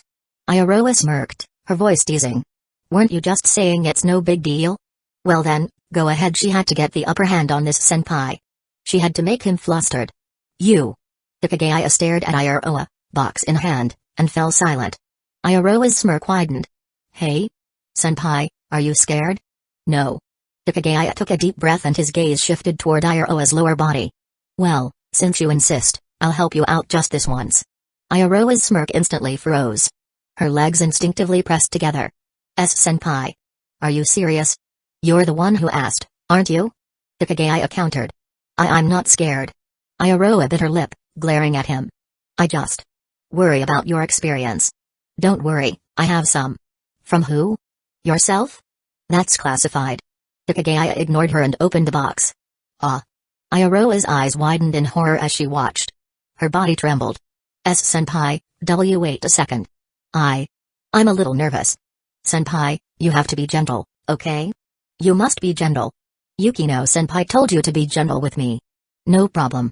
Hikigaya nodded, expression calm. Ugh. Why was she the one getting played now? Iroha bit her lip, then shut her eyes. Senpai, it's my first time, so be careful. But just as the tension peaked, the infirmary door swung open. A woman in a white coat walked in, blinking in confusion. What are you two? Ayaroa's entire body stiffened in shame. Meanwhile, Hikigaya, seeing the doctor return, let out a long, relieved sigh. Doctor, you're finally back. And the box in his hand? He immediately shoved it back where it came from. 10 minutes later, Hikigaya and Ayaroa left the infirmary. Get your things. I'll walk you home. Okay. Ayaroa nodded weakly. Even though she was leaning against Hikigaya, she still walked a little funny. After gathering her belongings from the classroom, the two of them headed out. Ayaroa clung to Hikigaya's arm, while he carried both their bags. Fortunately, her house wasn't far from Sobuhai, just a 15-minute walk. Soon, they arrived at a small, single-family home. Senpai, we're here. Yeah. Hikigaya handed Ayaroa her bag, then reminded her, get some rest when you're inside. Ayaroa nodded obediently. She had been utterly defeated today. Completely absolutely owned by Hikigaya. And yet, even though she was sulking, even though she was annoyed, she still looked up at him with a bright, sincere expression. Senpai, thank you for today, really. No need to thank me. Hikigaya quickly averted his gaze. Senpai, your face. Without another word, Hikigaya turned away. If there's nothing else, I'll get going. Senpai. Ayaroa blinked as she watched him retreat. Then she realized something. A smirk crept onto her lips. You say you think of me as a little sister, but in the end. Well. Her body still felt awful, but her mood? Through the roof. Sooner or later, I'll have you wrapped around my finger, Senpai. Also, if the doctor hadn't came in just now, would something have happened? Her legs tensed at the thought, and her face burned. Meanwhile, Hikigaya let out a long, exhausted breath. Ayaroa's tricks today had been way too advanced. If not for his strong mental fortitude, he might not have survived that little demon's assault. Sigh. She really is like a mini Haruno. Hikigaya muttered to himself. And then a car horn honked loudly behind him. Several times. Hey. I'm not in the middle of the street, what's your problem? Annoyed, Hikigaya turned around. A blue sports car. Wait. A blue sports car. No way. Sure enough. The window rolled down. And the last person Hikigaya wanted to see appeared. His face paled. Haruno-san? He had just dealt with mini Haruno and now the real one showed up? Dear brother-in-law, Haruno beamed at him. You sure seem to be having fun with that junior of yours. You even made her wobble when she walked. Hikigaya froze. Oh god, she's been watching me this whole time? The blue sports car pulled up beside him. Haruno smiled sweetly. Hop in, dear brother-in-law. Wait, Haruno's expression didn't change. But her tone left no room for argument. I said get in the car.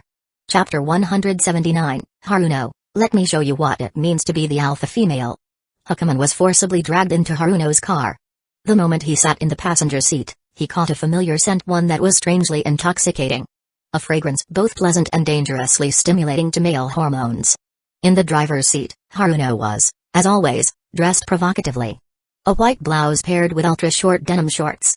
At this moment, she sat there, one leg casually crossed over the other, her pale thighs on full display, looking at Hakuman with a teasing smile. This woman is still ridiculously sexy. Hakuman sighed internally, choosing to sit obediently in the passenger seat.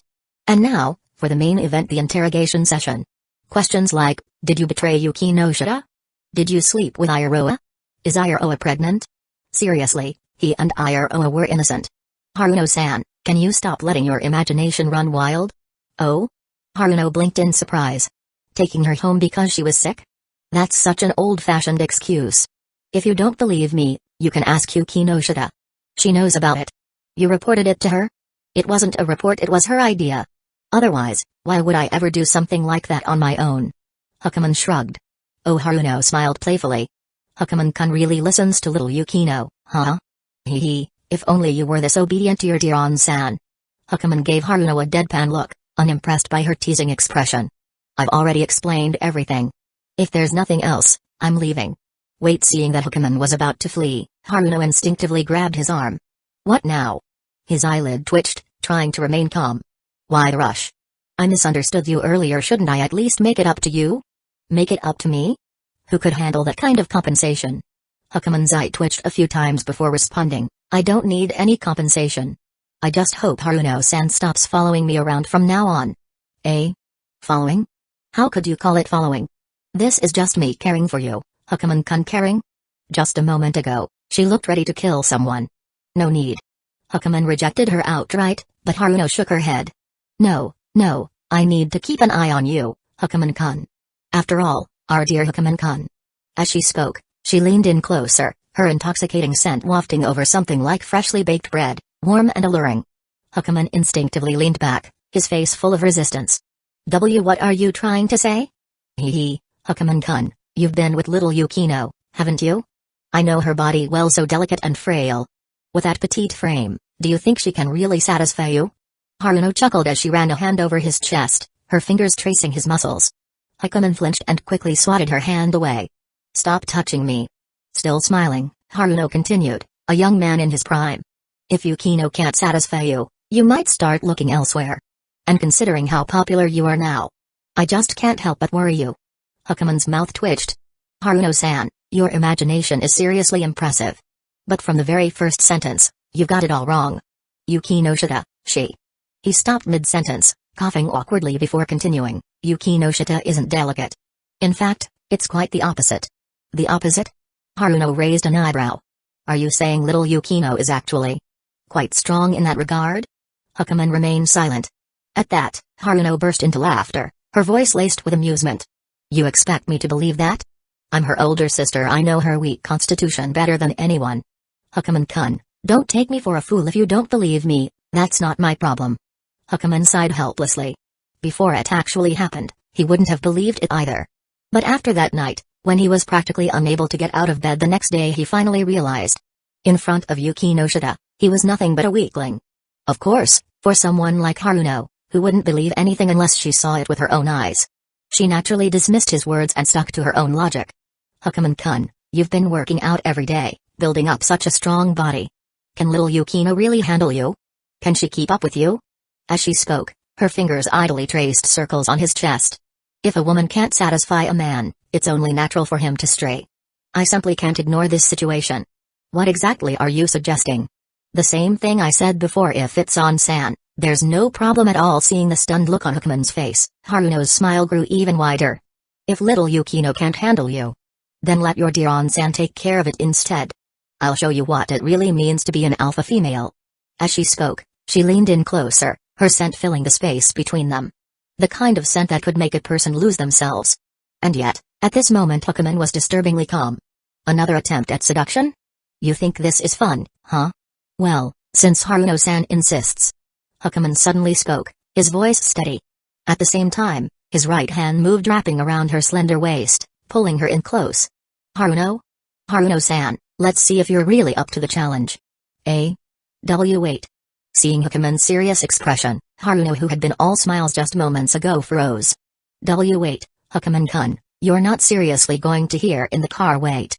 On-san's not wait. Stop. Just as he was about to close the distance, Haruno's pupil shrank. Her body tensed as she instinctively tried to struggle. And no. Wait a second. I'm still. Ugh. Trembling slightly, she squeezed her eyes shut.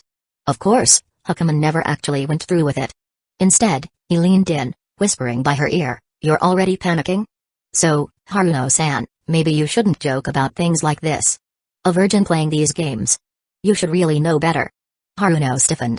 Then, as his words fully registered, she snapped her eyes open, glaring at him in disbelief, her entire body shaking with fury. Man. Hikigaya. What did you just say? Hukuman wisely shut his mouth and instinctively let go of her. Humphrey. So, what, you think an old virgin like me is funny, huh?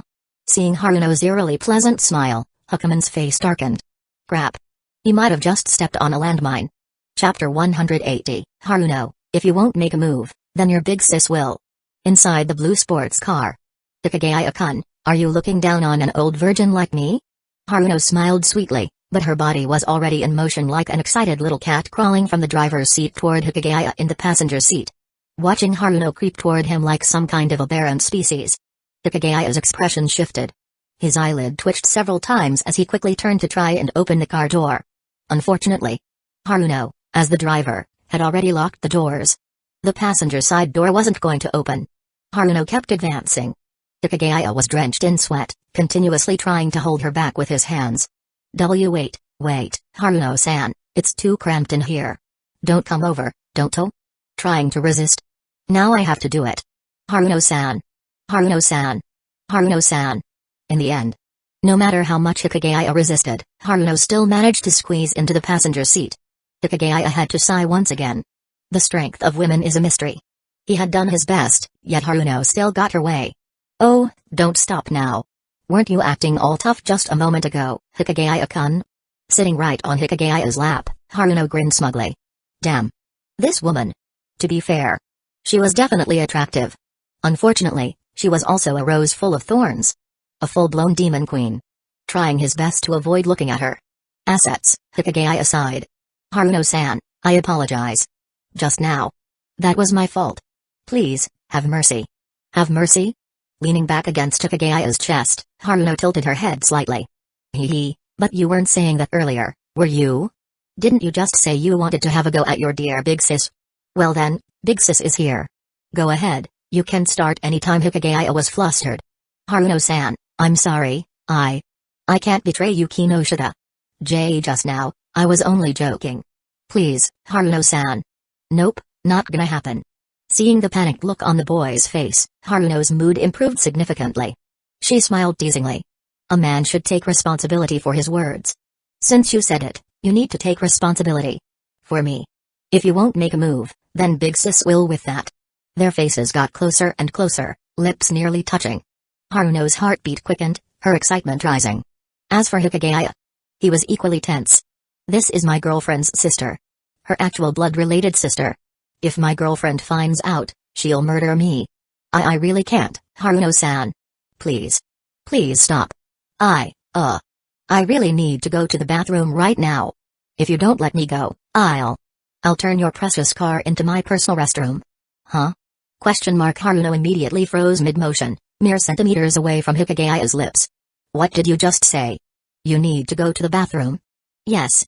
Seeing Haruno's tense expression, Hikigaya took a deep breath. I can't hold it anymore. I have to go now.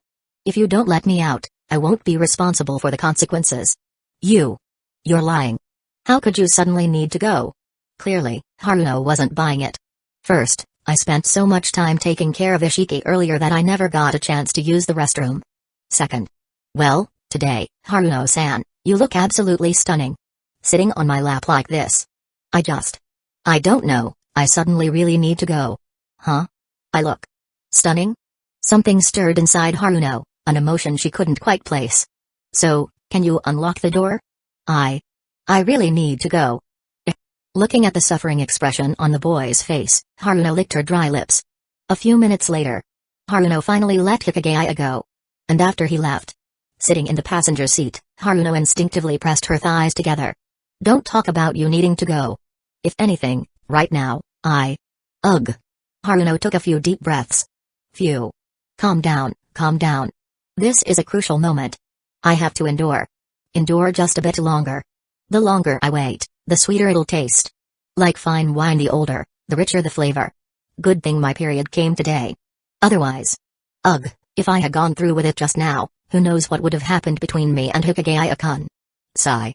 After parting ways with Haruno, Hikigaya finally felt like he could breathe again. But just because he could relax now didn't mean he could relax forever. Next time he saw her, who knew what kind of torment that woman would put him through? Man, if only I never had to see her again. Hikigaya sighed inwardly. Returning home. As usual, his little sister, Kamaki, greeted him with a homemade meal. So cute. Hikigaya sighed in admiration. After dinner, he headed out for his usual workout at the park. Tonight, at least, he wouldn't have to worry about running into Yuagahama's mom or the Yuagahama girls. After their intense workout yesterday, they were probably sore all over. There was no way they'd be able to handle another run today. Which meant Hikigaya could train in peace tonight, free from distractions. Or so he thought. Hikigaya-kun, just as he neared the park, a sultry voice called out from behind him. What a seductive voice. Wait. That voice. Hikigaya turned his head. His expression instantly changed. Sawamura-san? And Ariri? A woman wearing a baseball cap. A pair of long, bare legs under very short workout shorts. Both mother and daughter were dressed in light, athletic wear. Hikigaya-kun, shall we train together? At this moment, Sayuri approached with a playful smile. Hikagaya's heart sank. But he had no choice but to nod stiffly. Sure. Neither Ariri nor I really know how to train, so we'll be counting on you from now on. Hikigaya-kun. That alluring smile sent cold sweat dripping down Hikagaya's back.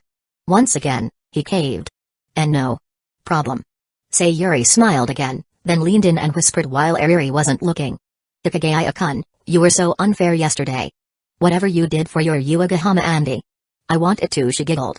Just so you know, I'm much better than her at that. Hikigaya shuddered as he caught the mischievous glint in Sayuri's eyes. He had just barely escaped Haruno's clutches. And now a new crisis was here. Sawamura auntie, please don't mess with me. Compared to the gentle Uegahama mama and the teasing Haruno, this seductive, forward Sayuri mama was way more dangerous. Chapter 181, Sayuri, he's really too vigorous, this kid. Hakuman arrived at the park for his workout with the Sawamura mother and daughter. Mira, already dressed in her workout gear, had been waiting for a while. However, when she learned that the Mrs. Sawamura and Ariri were also coming to jog, Mira's expression became somewhat peculiar. Today, we'll be troubling you, Emiko-chan and Hikigaya-kun. My daughter and I are both homebodies who rarely exercise, so we thought we'd take advantage of today to get some exercise. Sayuri explained with a smile. Mrs. Sawamura, you're too kind. Mira shook her head, her gaze unconsciously drifting toward the blunt sundeer, Ariri. Her heart stirred slightly. Mira then said to Sayuri, it's better to pair up. How about this? I'll guide Ariri-san, and Hikigaya can guide you, auntie. Huh? Ariri frowned slightly.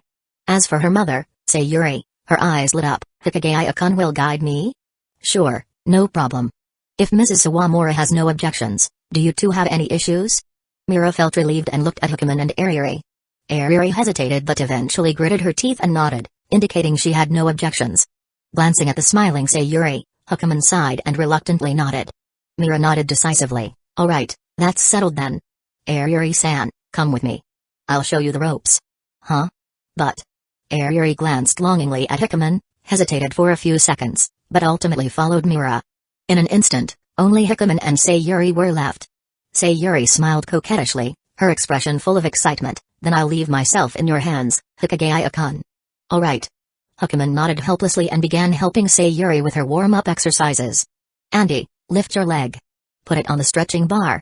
Hikigaya-kun, I can't lift it. Huh? Could you help me lift it? Huh? Is that okay?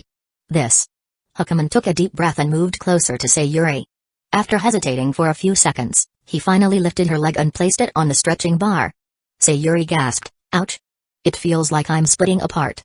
It's probably because Auntie hasn't exercised in a long time. No, it's probably because it's my first time. Sayuri leaned close to Hakuman's ear and whispered. Hakuman was startled and quickly put some distance between them. Hey. What's with these seductive words? As expected. Being around Sayuri-san is way too dangerous. Honestly. Hakuman would rather guide that sundeer Ariri than her alluring mother, but Mira wouldn't allow it. She had dumped Sayuri on him.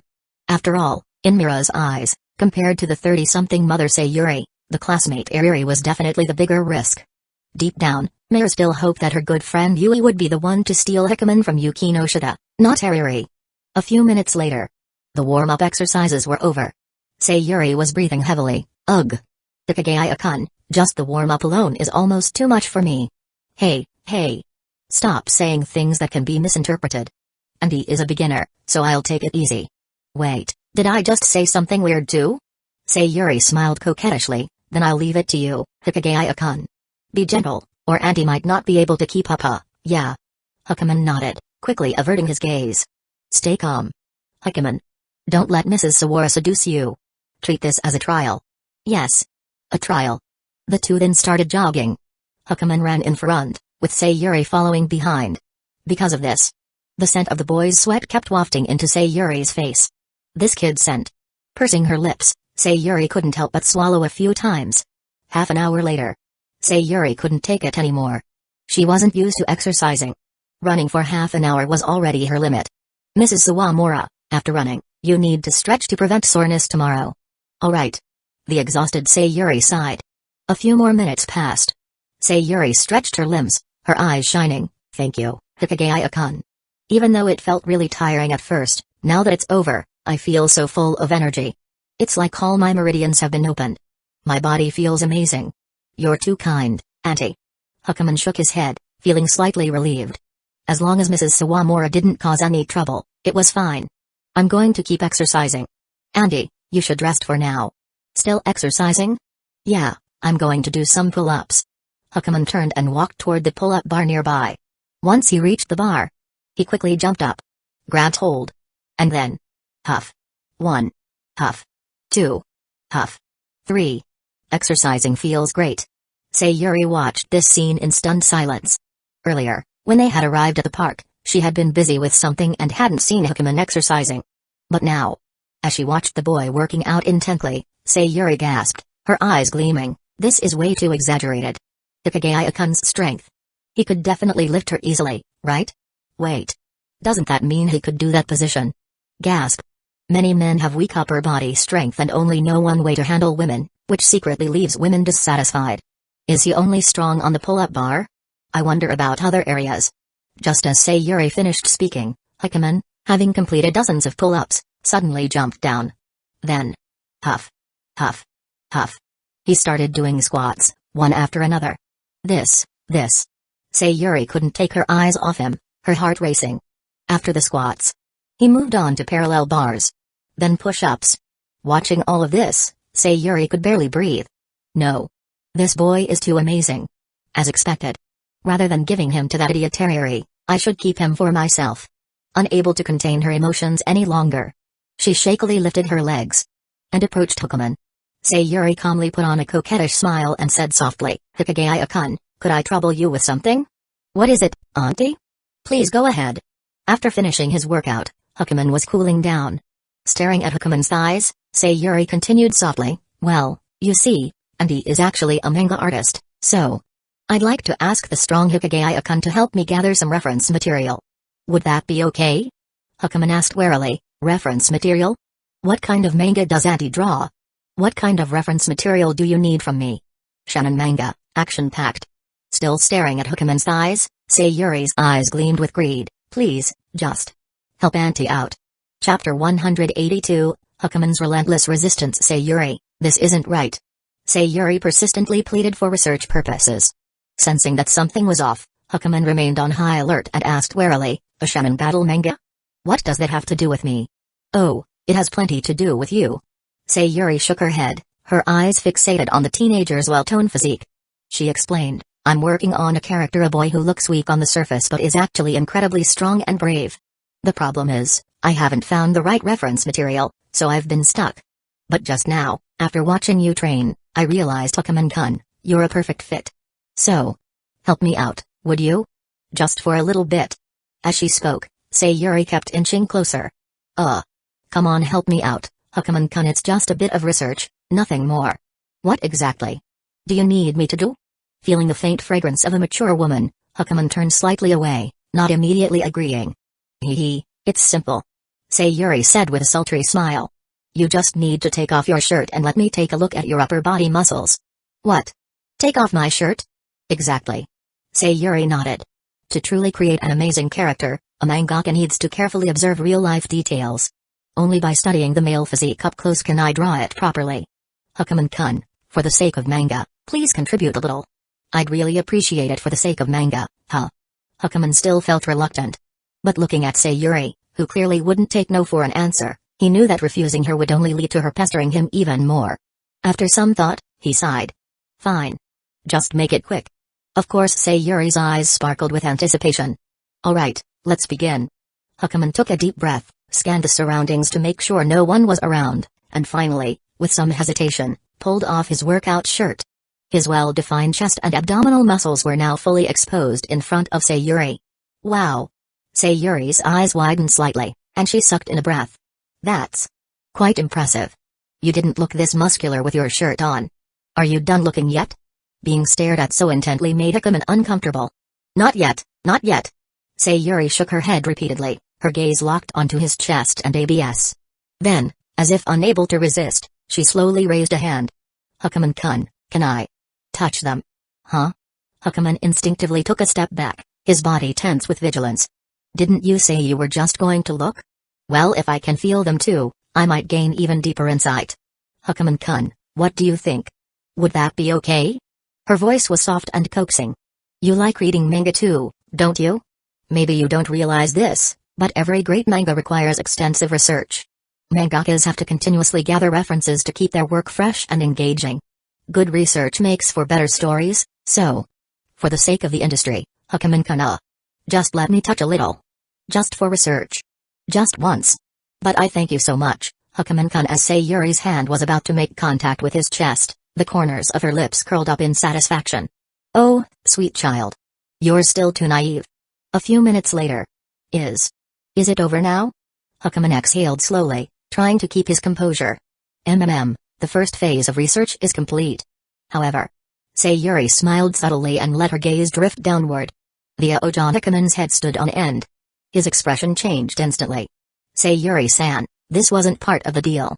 You said Hakuman-kun, it's all for the industry. No. I refuse. Hakuman turned to leave immediately. For the sake of the industry? That's way too big of a sacrifice. However, just as he was about to walk away, Sayuri suddenly lunged forward and grabbed his arm. Hakuman-kun, don't go, help me out, please. Sayuri-san, let go. Seriously, why is a woman's strength such a mystery? Why did Sayuri suddenly seem so strong? Hakuman-kun, listen to me. Sayuri continued, You know, you've already seen me. Twice before. So shouldn't it be fair if I get a look too? Before. Wait. Hakuman's body stiffened, his pupil shrinking in horror. Sayuri-san. Don't tell me you actually mean just for research. I'll only look. For the industry. Okay? No way. Hakuman immediately rejected her. Seeing his unwavering stance, Sayuri quickly switched tactics. She let out a soft whimper and suddenly looked pitiful. Hakuman-kun, you did something so awful to me before, and I didn't even hold it against you. I didn't make a big deal out of it. But now all I want is a tiny bit of research, and you're being so unfair. I feel so hurt. Were those crocodile tears? Or real ones? Sayuri looked on the verge of crying. Hakuman hesitated. He wasn't the type to handle a girl's tears well. And to be fair, even if it was an accident, what happened before was kind of his fault. That's why he felt guilty toward Sayuri in the first place. If not, he wouldn't have agreed to this research session at all. Sayuri-san, you're absolutely sure it's just of course? I'm a professional mangaka. It's purely for research. I'll just take a quick look, nothing more. I promise. Sayuri nodded sincerely. Hakuman let out another sigh. Seeing this, Sayuri knew he had agreed. The corners of her lips twitched upward. Her heart began to race. He. Boiling a frog slowly. Maybe swallowing him whole tonight would be too much. But step by step. Bit by bit. It's only a matter of time before I eat you up completely. Did you really think you could escape, Hakuman? Meanwhile, elsewhere. Ding. Just like yesterday, when he did that with Yuigahama Asuna in a public restroom, Sayuri Sawamura ignored Hikagaya's protests and suddenly, hearing the system notification, Yuki Noshida, who had been lying in bed reading, suddenly sat up straight. Things escalated this fast? Chapter 183, Sayuri, Hikigaya-kun is just too soft. I really can't go on anymore. You're already giving up at this level? Keep going. You. Ariri's lips twitched in frustration. Drenched in sweat, she shot an irritated glare at Mira, who was effortlessly leading the way. After all, the real reason Ariri came to the park today was Hikigaya. She was here to chase after a man. She was supposed to team up with her mother to win over Hikigaya. And yet, now she had gotten tangled up with Mira instead. Sigh, looks like I'll have to count on Mom for this one. Ariri lamented internally. Zaimakaza, pick up the pace. Keep up. Mira continued pushing Ariri to her limits. Ugh. As a long-time shut-in, Ariri felt like her legs were about to give out. Mira-san, I really can't do this anymore. I'm at my limit. You're at your limit? Hearing the girl's labored breathing, Mira slightly slowed her pace. The reason she had been pushing Ariri so hard was simple: she was worried Ariri might still have the strength to go after Hikigaya. But now, seeing how Ariri was about to collapse, Mira figured the problem had been solved. Hikigaya was safe. Humphrey. That's Yu's man. No other woman is allowed to take him. If anyone's gonna do the stealing, it's gonna be me. Alright, let's take a break. Mira finally came to a stop, glancing toward an open area not far away. Let's go over there. Okay. Ariri sighed in relief. The two of them headed toward the clearing. As they approached, Mira suddenly let out a surprised noise. Huh? Looks like Hikigaya and Sayuri-san are here too? That's definitely Mom. Mom. Beside her, Ariri instinctively called out to the two figures in the distance. At that moment, Hikigaya and Sayuri both stiffened. A moment later the group converged. Both Sayuri and Hikigaya had unusually flushed faces. Mira frowned slightly. Something felt off. Sayuri pursed her lips before stepping up to her daughter, smiling warmly. Sweetie, what's wrong? You look like you're about to cry. Sorry, Sayuri-san. Mira quickly apologized. I pushed Ariri a little hard just now, so oh my, is that all? I was wondering what happened. Sayuri chuckled and waved it off, smiling at Mira. It's no big deal. A little intensity is good for her. My daughter should be pushed harder. Yumeko-chan, you don't need to apologize. In fact, I should be thanking you. Eh?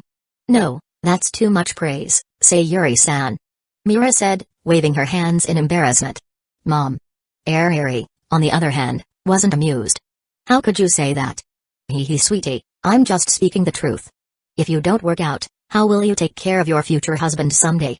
You need to build up your endurance. Seeing her daughter's frustration, Sayuri hugged her gently and coaxed her in a soft voice. Flustered, Ariri instinctively stole a glance at Hikigaya only for him to immediately avert his gaze. Meanwhile, Mira, her expression darkened. She declared seriously, Sayuri-san, I'll make sure to train Ariri properly. Seeing Mira's demonic expression, Ariri trembled in fear. Go on, sweetie. Sayuri released her daughter and gave her a light push. Huh? Ariri was horrified. Don't worry, it's just some post-run stretching. Mira reassured her. Oh, I see. I thought we were going to start running again. Relieved, Ariri reluctantly followed along. The two girls headed toward a stretching rack. Now that they were a little farther away, Sayuri's lips curled mischievously as she leaned in and whispered, we were this close to getting caught just now, Hikigaya-kun. Hikigaya's body tensed up. His gaze flickered toward Sayuri's lips before quickly darting away as he took a deep breath. Sayuri-san. You tricked me again. How could you? What's the big deal? Before Hikigaya could finish, Sayuri suddenly stepped closer, smirking. More importantly. Hikigaya-kun, did you like it? Hikigaya immediately turned his head away, refusing to meet Sayuri's teasing gaze. I'd say I'm not bad, right? Compared to your Yui-san's mother, Hikigaya-kun, who do you prefer? Hikigaya remained silent. But his lack of response didn't mean Sayuri would let him off the hook. Come on, Hikigaya-kun, since I helped you earlier, won't you do me a little favor? I could really use your assistance right now. Sayuri pressed her thighs together and gave him a sultry look. Ariri is calling you. Instead of answering, Hikigaya simply looked toward Ariri in the distance. Sayuri frowned slightly but followed his gaze toward her daughter, who was waving at her. TCH. This kid really knows how to ruin a mood. But the next second, Sayuri smiled sweetly and called out, Sweetie, what is it this time? She then walked over toward Ariri. Hikigaya.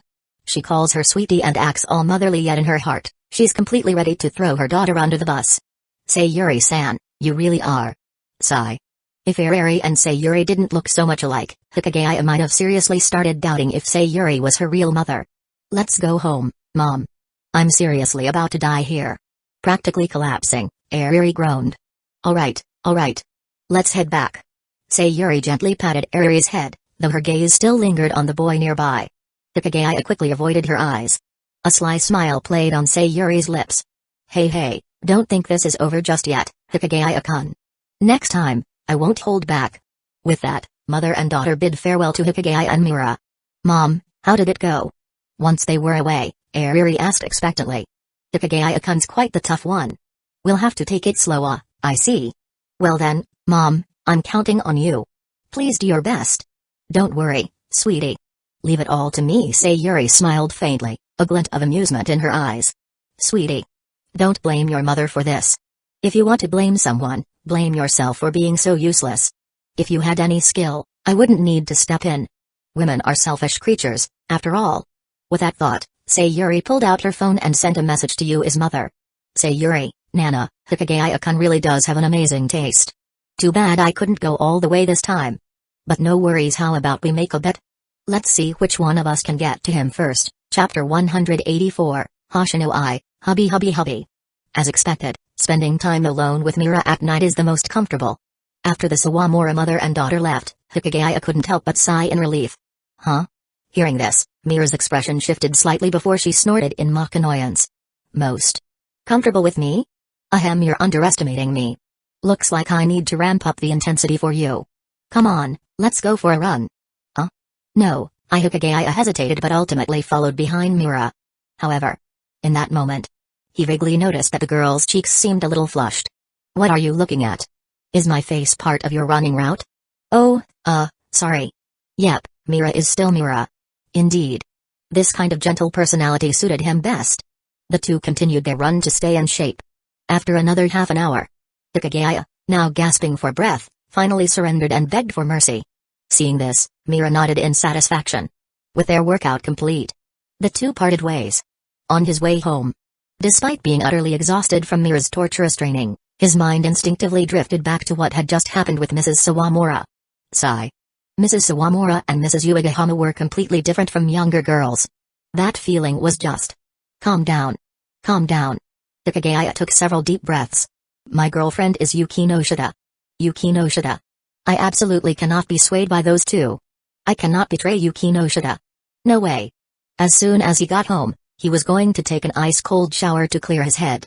Like a lone wanderer, Hikigaya quickened his pace along the dimly lit streets. Even with streetlights casting their glow, the night felt unusually dark. Then, after walking a little further, he suddenly heard a heated argument not far away. Weird. Who picks a fight this late at night? Hikigaya was surprised. Since this was a path he had to take to get home, even if they were actually fighting, he'd have to brace himself and walk through it. As he got closer, the voices became clearer. I like you. I like you. I like you. I'm sorry, but I already have someone I like. So, I really have to apologize. No way. Who is it? I don't believe you. I'm very sorry. Give me a chance. Give me a chance. I'm your fan. Your most devoted fan.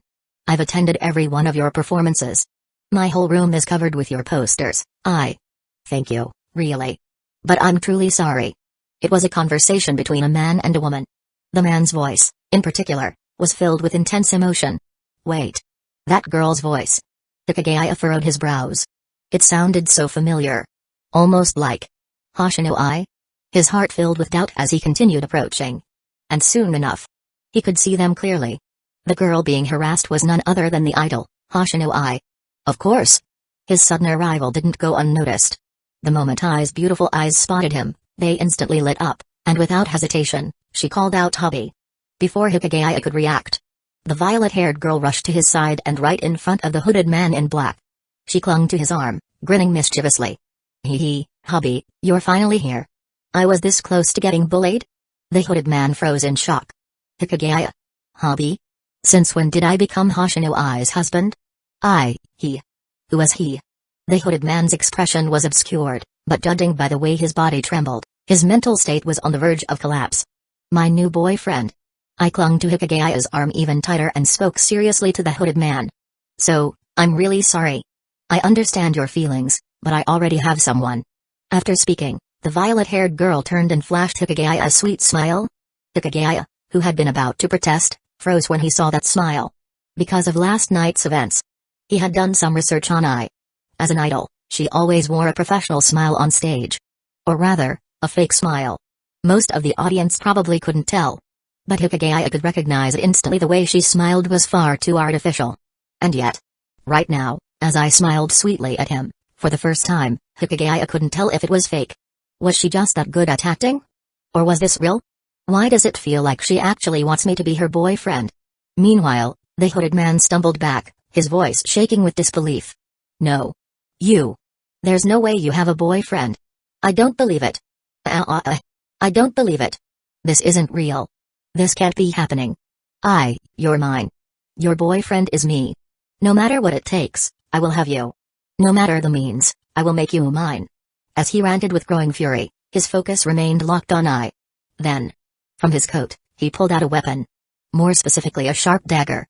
You calm down. Put the knife down. Ai's pupil shrank at the sight. Fear flickered across her face, but instead of hiding behind Hikigaya, she stepped in front of him. What? Are you serious? On-san, are you actually this fearless? That dude has a knife. Hikigaya was stunned. To be honest, Even he was terrified and was considering running away. You're mine, you're the hooded man, now completely unhinged, started moving toward them. Watch out. Seeing him lose control and preparing to lunge at them, Hikigaya instinctively pushed Ai aside. Then, without thinking, he threw a punch. Aimed straight at the man's face. Perhaps due to his recent training. His punch packed serious power. And it was dead on target. With a loud smack. The previously furious hooded man collapsed to the ground. Ag! A scream, like that of a pig being slaughtered, echoed through the street. His face looked as if it had been hammered. He clutched it in agony, writhing on the ground. Hikigaya stood there, stunned. I knocked him out in one punch. Am I One Punch Man? As for Ai, she blinked at the scene before her. Then, in the next second, her eyes sparkled. Hubby, you're amazing. You're still calling me that? How many times have you said it already? Stop making me feel like your actual boyfriend. Chapter 185, Ai Hoshino, let's create a child together, Hikigaya-kun. Hikigaya and Ai Hoshino stepped out of the police station, walking along the quiet streets. By now, it was already quite late. As for the hooded man who had attacked Ai earlier, he had been taken straight to jail. Walking lightly beside Hikigaya, almost like a carefree child, Ai smiled and said, once again, I have to thank you tonight. You were so cool just now, ho. With a playful grin, she gave him a big thumbs up. TCH. Far from being moved by her beauty, Hikigaya felt a chill run down his spine. He quickly corrected her, Miss Hoshino, the act stops here. Stop calling me your boyfriend. Eh? What a shame. And here I thought I was such an adorable idol. Boo, my precious Ai-chan has a boyfriend. Nu, my Ai. My Ai. Who is it? Who the hell is it? I swear, I'll kill him. Mimicking the crazed screams of a delusional fan, Hikigaya let out a deep sigh and said, think about my situation here. Your fans might actually kill me. PFFT Hikigaya-kun, you're way too funny. I giggled before playfully clenching her fists. But Hikigaya-kun, you're so strong. You could totally take them all down with ease. Just like earlier. You were so cool. Boom. One punch, and that guy was out cold. Her eyes sparkled with admiration as she waved her tiny fists around, imitating some kind of superhero knocking out a villain. Sis, you are way too deep into this Chayuni act. Hikigaya's face burned red with embarrassment. Another black mark added to his ever-growing list of cringeworthy moments. Hee, Hikigaya-kun, maybe you're actually a superhero sent by the heavens just for me? I teased, gazing up at him with her glittering eyes. As she spoke, she leaned in closer and closer. A faint, sweet fragrance lingered in the air. With her breathtaking looks and adorable expressions, her charm was almost overwhelming. No wonder she was an idol. Hikigaya quickly averted his gaze and muttered, I'm no superhero. I'm just a normal guy. What happened earlier was just self-defense, pure instinct. I wasn't protecting you, I was protecting myself. I wasn't about to get stabbed to death over some nonsense. If you wanted to avoid trouble, then you shouldn't have come over in the first place, but in the end, you still showed up to save me. I smiled mischievously at him. Yep. Girls who smile like this are the most dangerous creatures in existence. I had no choice, I was on my way home. There are a million roads in this world. You could have taken another one, but you chose that exact street. My house is on that street.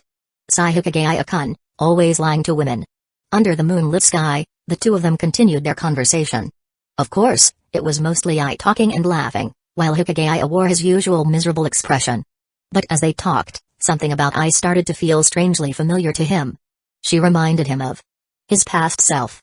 Like a lone wolf, silently drifting through life all by herself. Even though he personally didn't mind being alone, he knew firsthand just how lonely that path could be. It wasn't the right one. He had struggled through so much, and in the end, he had finally found something real, his true thing. His girlfriend, Yuki Noshida. He had already broken free from that isolated existence and become a normal person. But now, here was a lost little stray, wandering without direction just like he once was. Taking a deep breath, Hikigaya looked seriously at the ever-smiling girl beside him. Miss Hoshino. Why the serious face? I suddenly leaned in close, her body lightly pressing against his. Hikigaya froze. This woman is way too dangerous. He quickly stepped back, putting distance between them. And nothing. I just think you should try making some real friends. When you have real friends, you'll go out with them, have fun, and you won't end up wandering the streets alone at night. Stuff like what happened earlier won't happen again. Oh? I blinked her bright, sparkling eyes. Hikigaya-kun. Are you worried about me? No. I'm just thinking about myself. Hearing his tsundere response, I simply chuckled. Then she said, well, I'll take Hikigaya-kun's kind advice to heart. But before that, I need to properly thank you. No need. Eh? But I haven't even said how I want to thank you yet. What if you really like my idea? Let me guess. You want to invite me to dinner this weekend or something? No thanks, not interested. Wrong. I shook her head and smiled. Maybe free concert tickets? Sorry, but I have zero interest in idol shows. Nope. Giving me money? Sorry, I don't need that either. Hee hee, not even close, huh? None of the above? Hikigaya frowned in confusion. Then what exactly? Hikigaya-kun? I took a small step forward, raising her hands as if inviting him into an embrace. She looked straight into his eyes and, with an earnest smile, said, I want you to be my boyfriend. My real boyfriend. Hikigaya-kun, you are the true thing I've been searching for? Hikigaya's whole body stiffened as his eyes widened in shock. You said what? True thing? Yep. Oh, wait, you probably don't know what a true thing is, huh? Well, I can't really explain it either. Anyway, I just know that I want you to be my boyfriend. Ai's smile was sincere, and her clear, beautiful eyes showed no trace of deception. Hikigaya was stunned.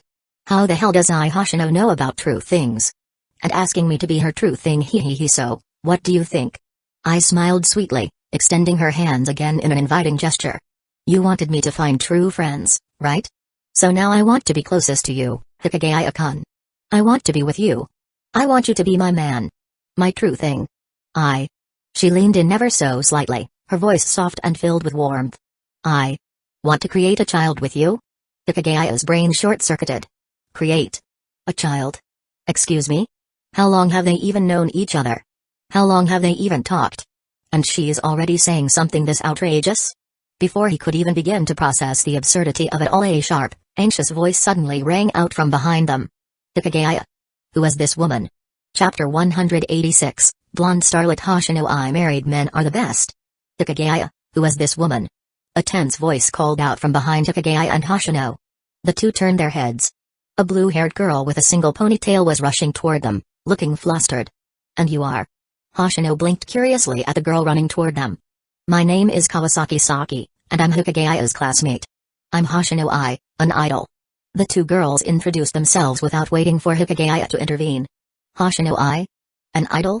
Kawasaki took a sharp breath as she sized up the girl before her, a stunning beauty with an impeccable figure. She took a moment to steady herself before asking seriously, you were just confessing to Hikigaya, weren't you? Instead of answering, Hoshino tilted her head in surprise. Kawasaki-san, were you following us? I was just passing by.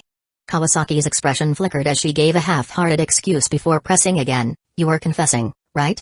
Hoshino nodded openly, her eyes studying Kawasaki as she answered, I confess to Hikigaya-kun.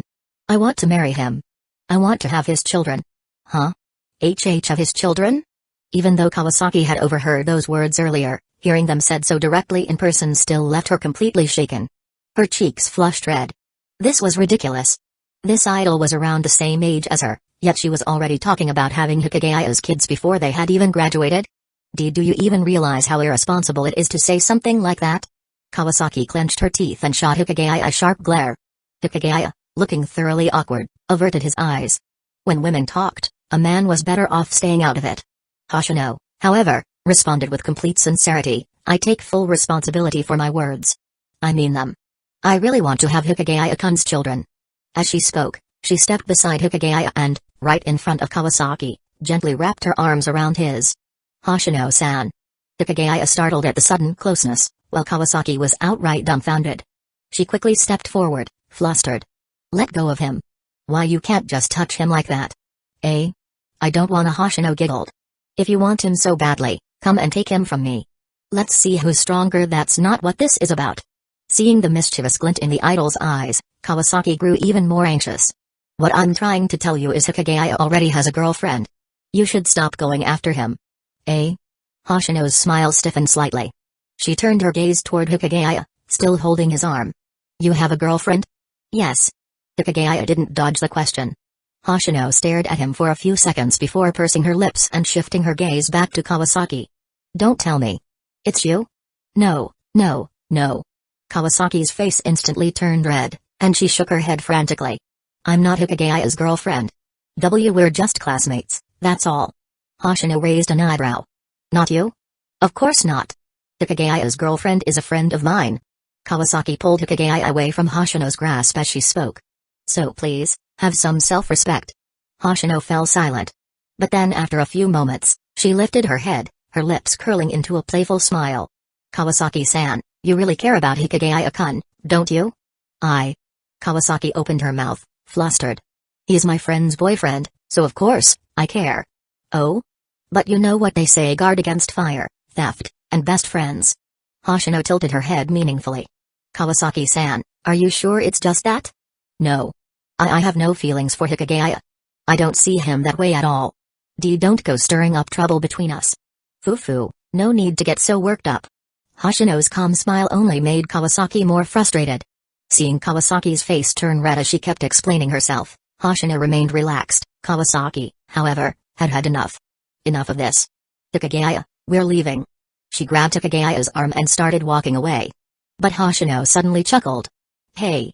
Who said a guy with a girlfriend can't be pursued? What? Kawasaki's body tensed, and she turned back toward Hoshino, shocked. Hikigaya was equally stunned. What do you mean by that? Kawasaki asked. Fufu Hoshino stepped closer to them, and right in front of both of them once again wrapped herself around Hikigaya's other arm. So what if he's taken? I like married men. Kawasaki? Hikigaya? Both of them were left completely dumbfounded. Why Kawasaki was so furious she couldn't even find the words. She was this close to outright calling Hoshino shameless. Of course, Hoshino only clung to Hikigaya for a moment before casually letting go. Then, with a cheerful smile, she said, well, I'm almost home, so let's leave it at that for today. See you next time, Hikigaya-kun. With that, she turned and jogged away, her charming face briefly flashing a cold glint. Now, only Hikigaya and Kawasaki remained on a quiet street. An awkward silence hung between them. Hikigaya cleared his throat and finally spoke up. Kawasaki, you can let go of me now. Wah. Still flustered from earlier, Kawasaki finally noticed that she was still holding on to Hikigaya's arm. Her face went completely red as she quickly let go. Sorry. It's fine. Kawasaki took a deep breath to calm herself, then hesitantly asked, so, this Hoshino at best, she's just a friend. Don't worry, I wouldn't betray Yuki no Shita because of her. Hikigaya replied seriously. Kawasaki let out a small oh. Then the two fell into silence again. As they walked together for a few minutes, nearing their farewell point, Kawasaki hesitated, struggling with her thoughts. Finally, she took a deep breath and gathering her courage spoke up. Hikigaya. Can I ask you something? Sure. Well, you see. Kawasaki fidgeted nervously, her face slowly turning red. After a few more moments of hesitation, she finally looked up at him, her voice barely above a whisper. Hikigaya, high school is really stressful, right? Do you ever feel lonely just studying all the time? Hikigaya. Chapter 187, Kasumijoka, humiliate me, do whatever you want. Early the next morning. As soon as he woke up, Hikigaya heard his sister Kamiki's dejected complaints. Huh? No way, this can't be happening. I has a boyfriend? Ugh, my dear I-chan. Which damn bastard managed to win I-chan over? Unforgivable. Hearing his sister's grumbling, Hikigaya yawned a few times and walked into the living room, confused. What's wrong? Ugh, it's like this, I-chan. The idol I follow just announced that she has a boyfriend. Kamiki held a sandwich in one hand and her phone in the other, looking at Hikigaya with a pained expression. Huh? Hikigaya yawned again, feeling utterly speechless. Since when did you start following idols? Well, I-chan is just too cute. Oh. Waving his hand dismissively, Hikigaya decided he didn't care and started heading to the bathroom to freshen up. Behind him, Kamiki's complaints continued. Just as he was about to step into the bathroom, Hikigaya hesitated for a moment and asked, Kamiki, what's this idol's full name? Hoshino I? Hikigaya stumbled, nearly tripping over himself. I-chan, what's wrong? Noticing his reaction, Kamiki immediately grew suspicious. Steadying himself quickly, Hikigaya muttered a casual nothing and swiftly disappeared into the bathroom under his sister's puzzled gaze. Hoshino I? The idol my sister follows is actually Hoshino I? Pressing his fingers to his temple in frustration, Hikigaya pulled out his phone and started typing. Click. Input. Search.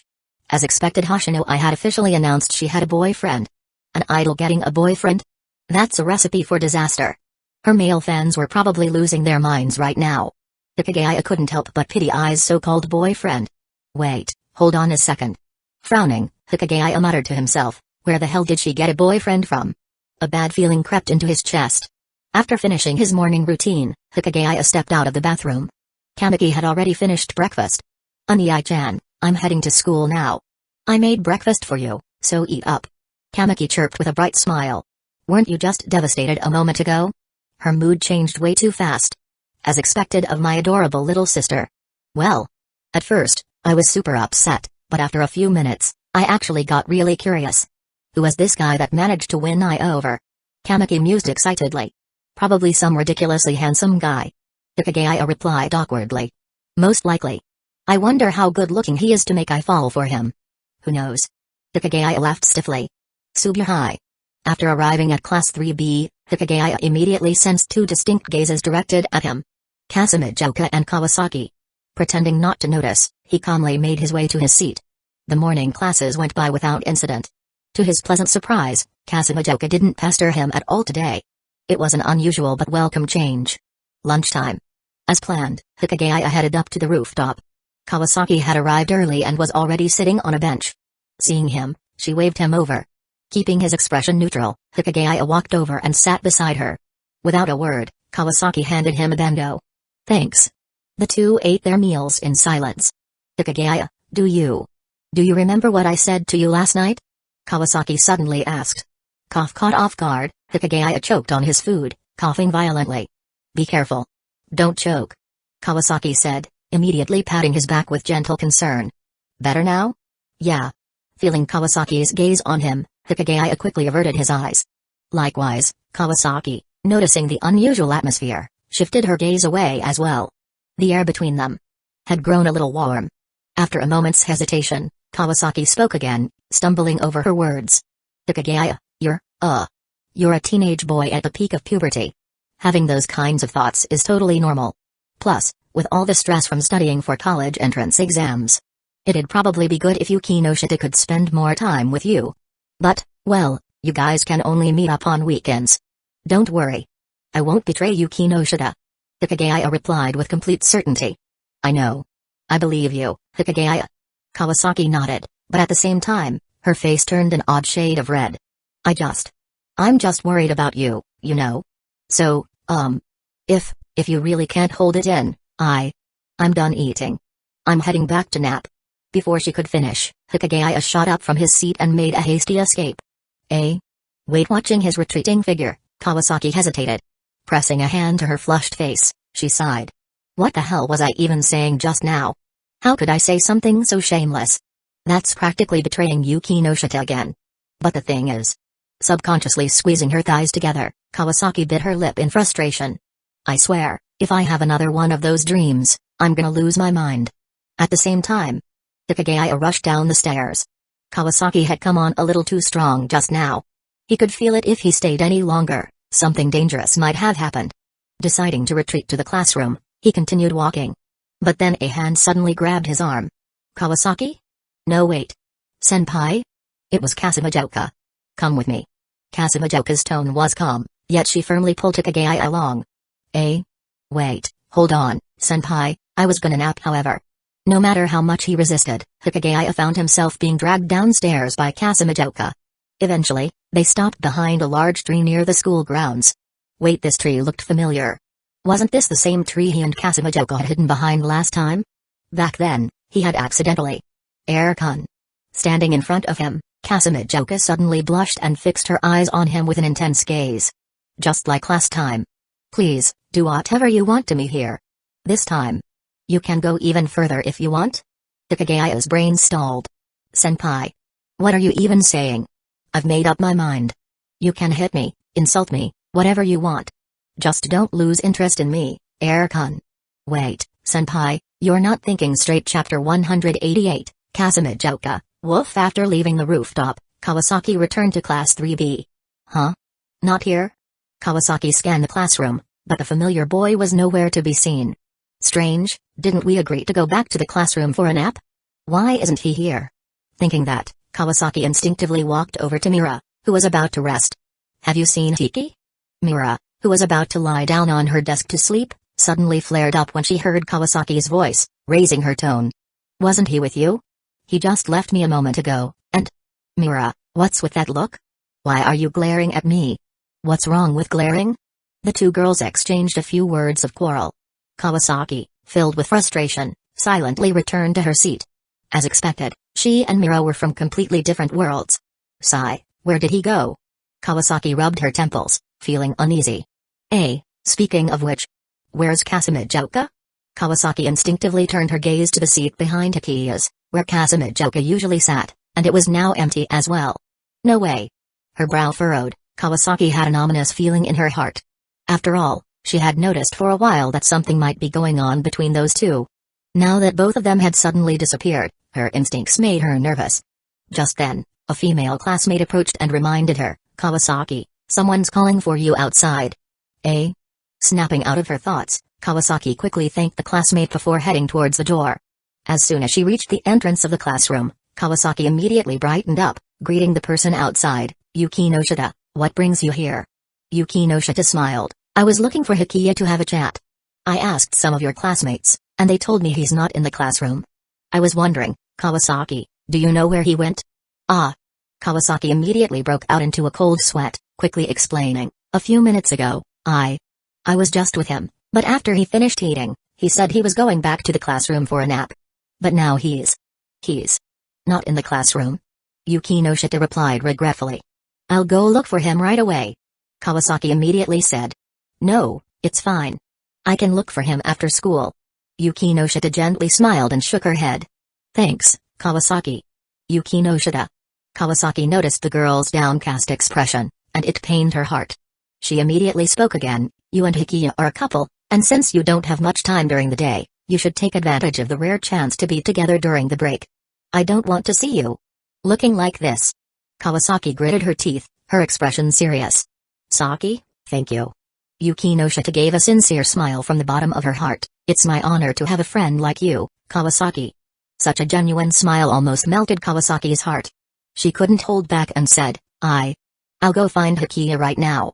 I'll track him down for you. But... Yuki no Shita was about to speak, but Kawasaki had already rushed off, heading downstairs with the determination to find Hikiya. Seeing this, Yuki no Shita sighed helplessly.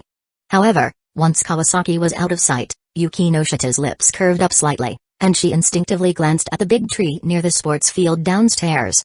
In order to accomplish this first task, she really went through a lot of trouble. Yes, she had intentionally lured Kawasaki away.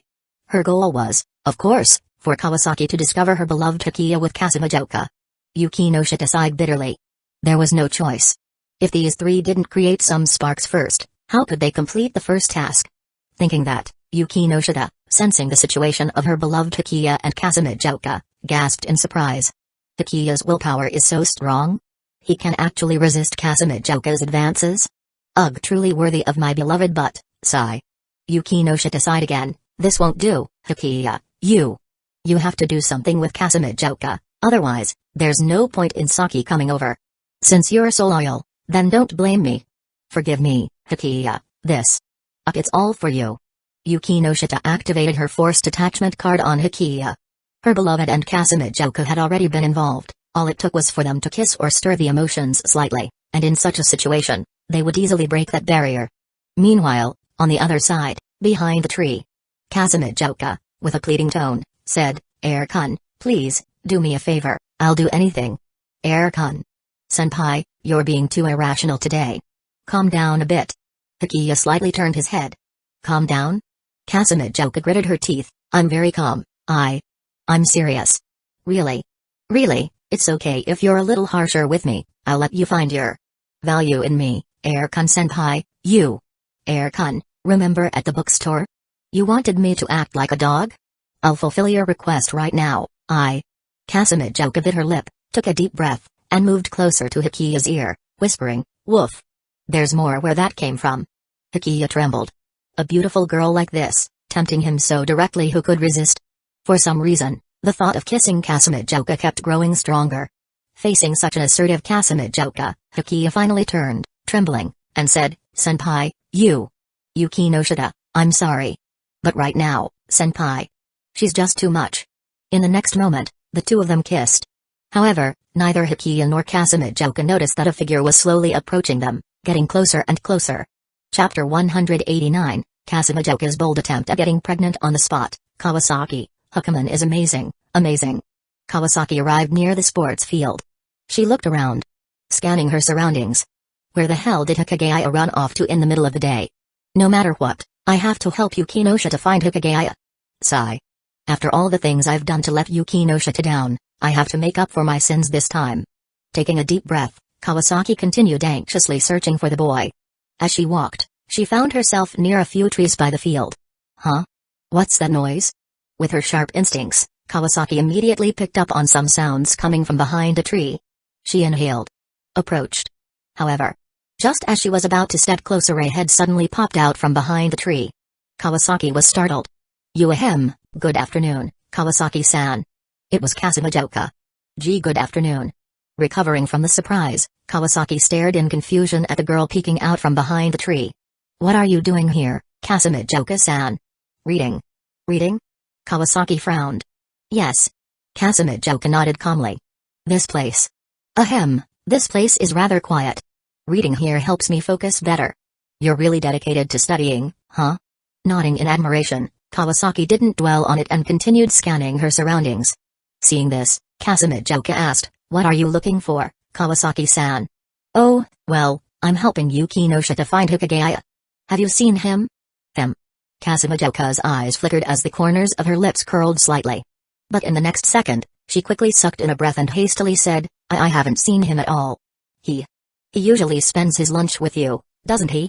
SSS, we ate together, but then he ran off. Kawasaki sighed. Oh. I see. Kasumijoka pressed her lips together, then asked, speaking of which, Hikigaya has been spending a lot of time with you lately, hasn't he? He, you two must be pretty close. Eh? Caught off guard by Kasumijoka's sudden remark, Kawasaki's expression became awkward. Hikigaya and I are just normal friends. What's wrong with eating together? Is there a problem? He just normal friends. Kasumijoka chuckled. Making him a homemade bento. Is that something normal friends do? Kawasaki froze. Kasumijoka continued, typically, that's something only couples do, you know. If you ask me, Kawasaki-san, could it be that you actually want to SSS pursue Hikigaya? Kawasaki's heart skipped a beat, her face flushing red as she hurriedly denied, no way. I don't have any feelings for Hikigaya at all. I'm only doing this for Yukinosha. We're in the same class, and I'm just looking after my friend's boyfriend. What's wrong with that? Watching Kawasaki get so worked up, Kasumijoka remained silent, smiling faintly. Kawasaki gritted her teeth, embarrassment creeping up from deep within her. Seeing this, Kasumijoka had originally planned to tease her a bit more, but something seemed to cross her mind. Kasumijoka quickly spoke up, well then, Kawasaki-san, if you don't have anything else, I need to get back to studying. I'll say it again, I don't have feelings for Hikigaya. Don't get the wrong idea. Kawasaki couldn't help but emphasize once more. Yeah, I get it. Now go already. Kawasaki fell silent. Letting out a few sighs, she prepared to turn and leave. Huh? Wait. I can just call him. Kawasaki suddenly smacked her forehead. In her rush, she had completely forgotten about this option. Hopefully, Hikigaya had his phone with him. See, call him? Kasumijoka looked puzzled. But the moment she saw Kawasaki pull out her phone, she visibly tensed up. Kawasaki-san, wait a second. Her heart dropped. Kasumijoka nearly lunged forward to stop her. Don't call him here. I'll be quick. Kawasaki replied casually as she dialed Hikigaya's number. Then a phone started ringing. And the source of the ringtone came from behind the tree where Kasumijoka had been hiding. Kawasaki? Kasumijoka. Their gazes locked. The atmosphere froze. Swallowing nervously, Kawasaki asked in a trembling voice, why is his phone? Because I took it. Kasumijoka attempted to explain, but when she saw Kawasaki approaching her, she panicked. Wait. Kawasaki-san, don't come over here. Stay back. Don't come any closer. Meanwhile, in Class 3J. Sitting by the window, Yukinosha looked toward the field and sighed deeply. Kawasaki is probably about to uncover Senpai and Kasumijoka-senpai's secret affair. Sigh, I just hope the two of them can get things back on track. Hey. In the end, they'll both be conquered by my dear husband anyway. After sighing, Yukinosha didn't even realize the corners of her lips had curled into a subtle smirk. Elsewhere. After some time had passed and things had calmed down. Hikigaya, Kasumijoka, and Kawasaki made their way back to the classroom. Hikigaya kept his head down, silent. Kasumijoka casually twirled her hair, looking completely unbothered. As for Kawasaki, her eyes were lifeless, her legs trembling as if her entire worldview had collapsed. At that moment she kept mumbling to herself, how did it come to this? How did it come to this? Well, that's just how it is. Kasumijoka flicked her hair back and said coolly, although you didn't show up at the perfect timing, it still turned out alright. In fact, I might just end up pregnant with Hikigaya's baby this time. What did you just say? Pregnant with Hikigaya's baby? Kawasaki snapped back to reality with a jolt. She turned to Hikigaya in horror. Hikigaya, don't tell me you actually. Hikigaya frantically waved his hands, don't listen to her. I didn't. Kasumijoka-senpai is just spouting nonsense. Then. Kawasaki hesitated. But seeing Hikigaya looking so dejected and utterly defeated, she found herself unable to say anything harsh. She couldn't even bring herself to scold him. Which only made her frustration boil over even more. Unable to vent it elsewhere, she turned to Kasumijoka, glaring furiously, Kasumijoka. Do you have any idea that Hikigaya has a girlfriend? You shameless woman, how dare you seduce him right out in the open? Tell me, how do you plan to take responsibility for this? Chapter 190, Fallen Kawasaki. Hikimon, if you're lonely, find me. If we just make sure Yuki no Shita never finds out, wouldn't that solve everything? Facing Kawasaki's questioning glare, Kasumijoka remained unfazed. As long as she doesn't know, it's as good as nothing ever happened. After all, from now on. With a soft smirk, Kasumijoka pursed her lips slightly and tossed Hikimon a playful wink. Seeing Kasumijoka's blatant attempt at seduction, Kawasaki instantly bristled. What are you saying? Are you implying that you still plan to continue with Hikimon? Kasumijoka shrugged nonchalantly, taking a slow step closer to Hikimon. Hikimon and I have great compatibility. I need him, and naturally he needs me too. Isn't that right, my dear Hikimon? How was my performance just now? Did you enjoy it? Have you discovered a new world? Actually, I can still. The suggestive whispers poured into Hikimon's ears, making his face flush crimson. Ah. What do you think you're doing? Panicked, Kawasaki hurriedly wedged herself between them, forcibly cutting off Kasumijoka's encroachment. You're not allowed to touch him anymore. Kasumijoka pouted. Not allowed to touch him? That's impossible. What about my needs? I'm a normal woman, and I need a man. But he has a girlfriend. Kawasaki gritted her teeth. And that girlfriend is Yuki no Shita. You're friends with Yuki no Shita too, aren't you? And yet you went behind her back and did that. You shameless woman. Well, it's not like I won't return him to her eventually. Don't worry, our little affair is only going to last a year. Kasumijoka smiled and explained, 1 year is just right.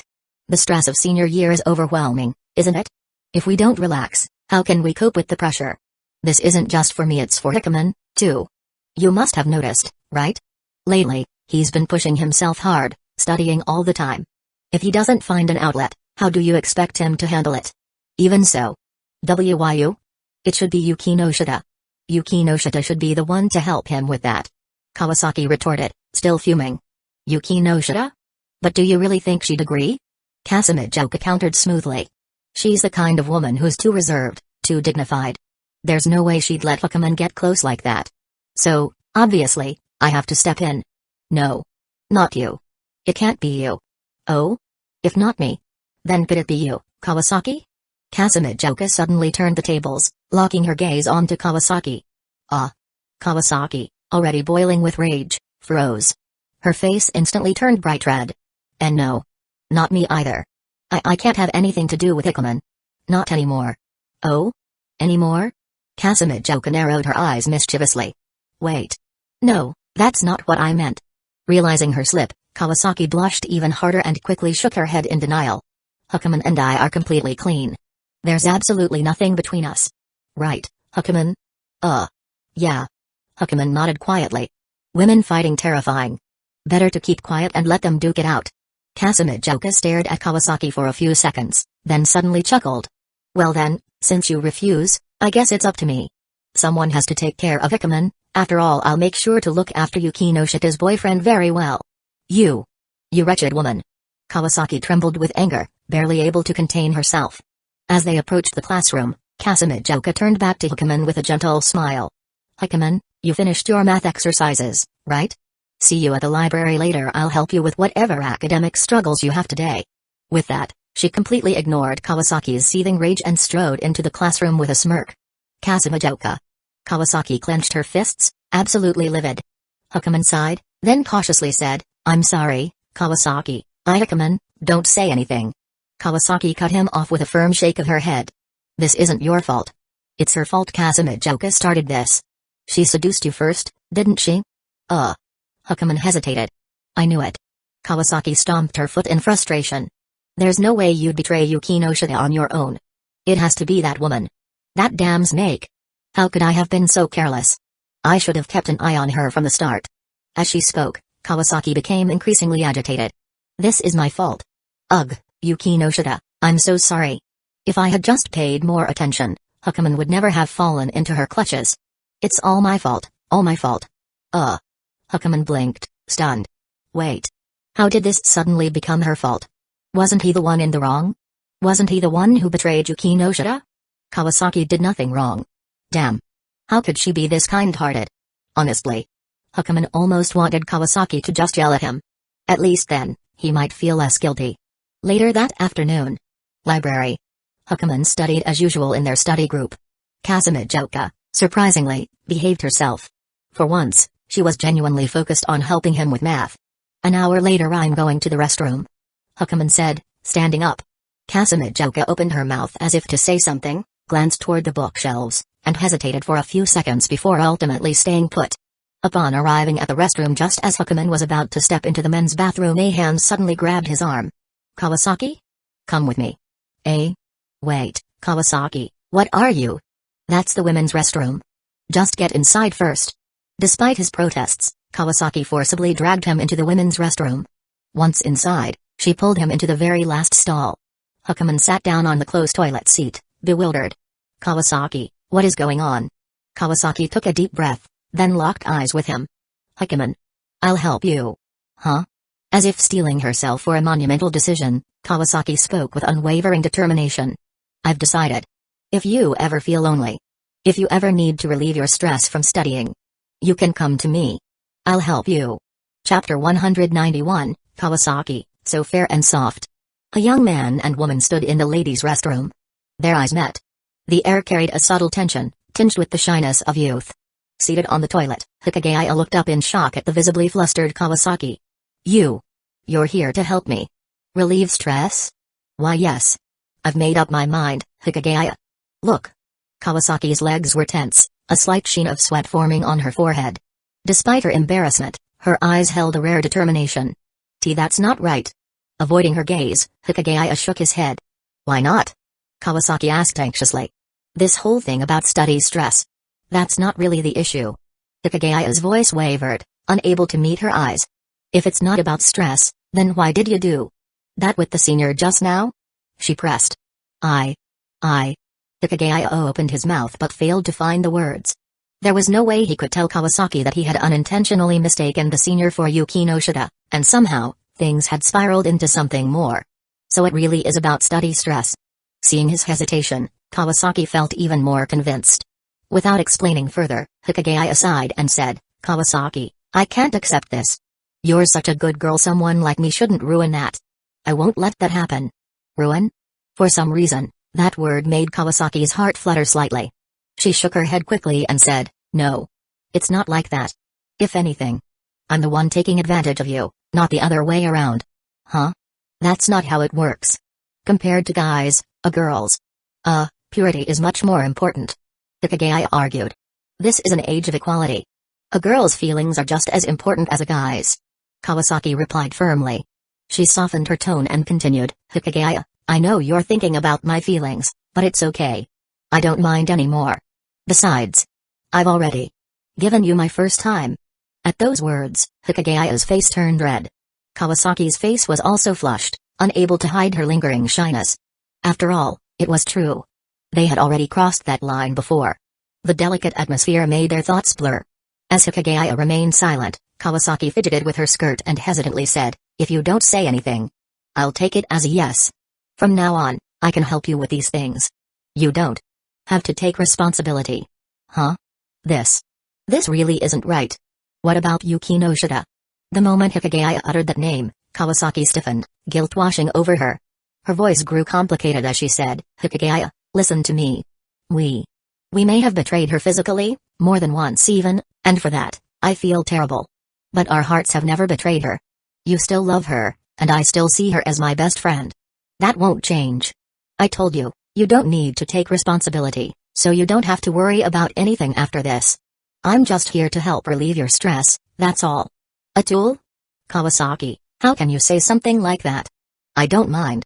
You in the end, betraying someone physically isn't true betrayal. It's only when your heart strays that you've really betrayed them. Kawasaki emphasized. And I swear, my heart will never betray Yuki Noshita. Hikigaya sighed. Kawasaki. You're too kind. Ugh. Her face turned even redder as she snapped, kind? Kind? Kind? If you think I'm so kind, then I'll be extra kind to you right now. Huh? Hikigaya tensed, looking at her warily. Kawasaki, what are you planning?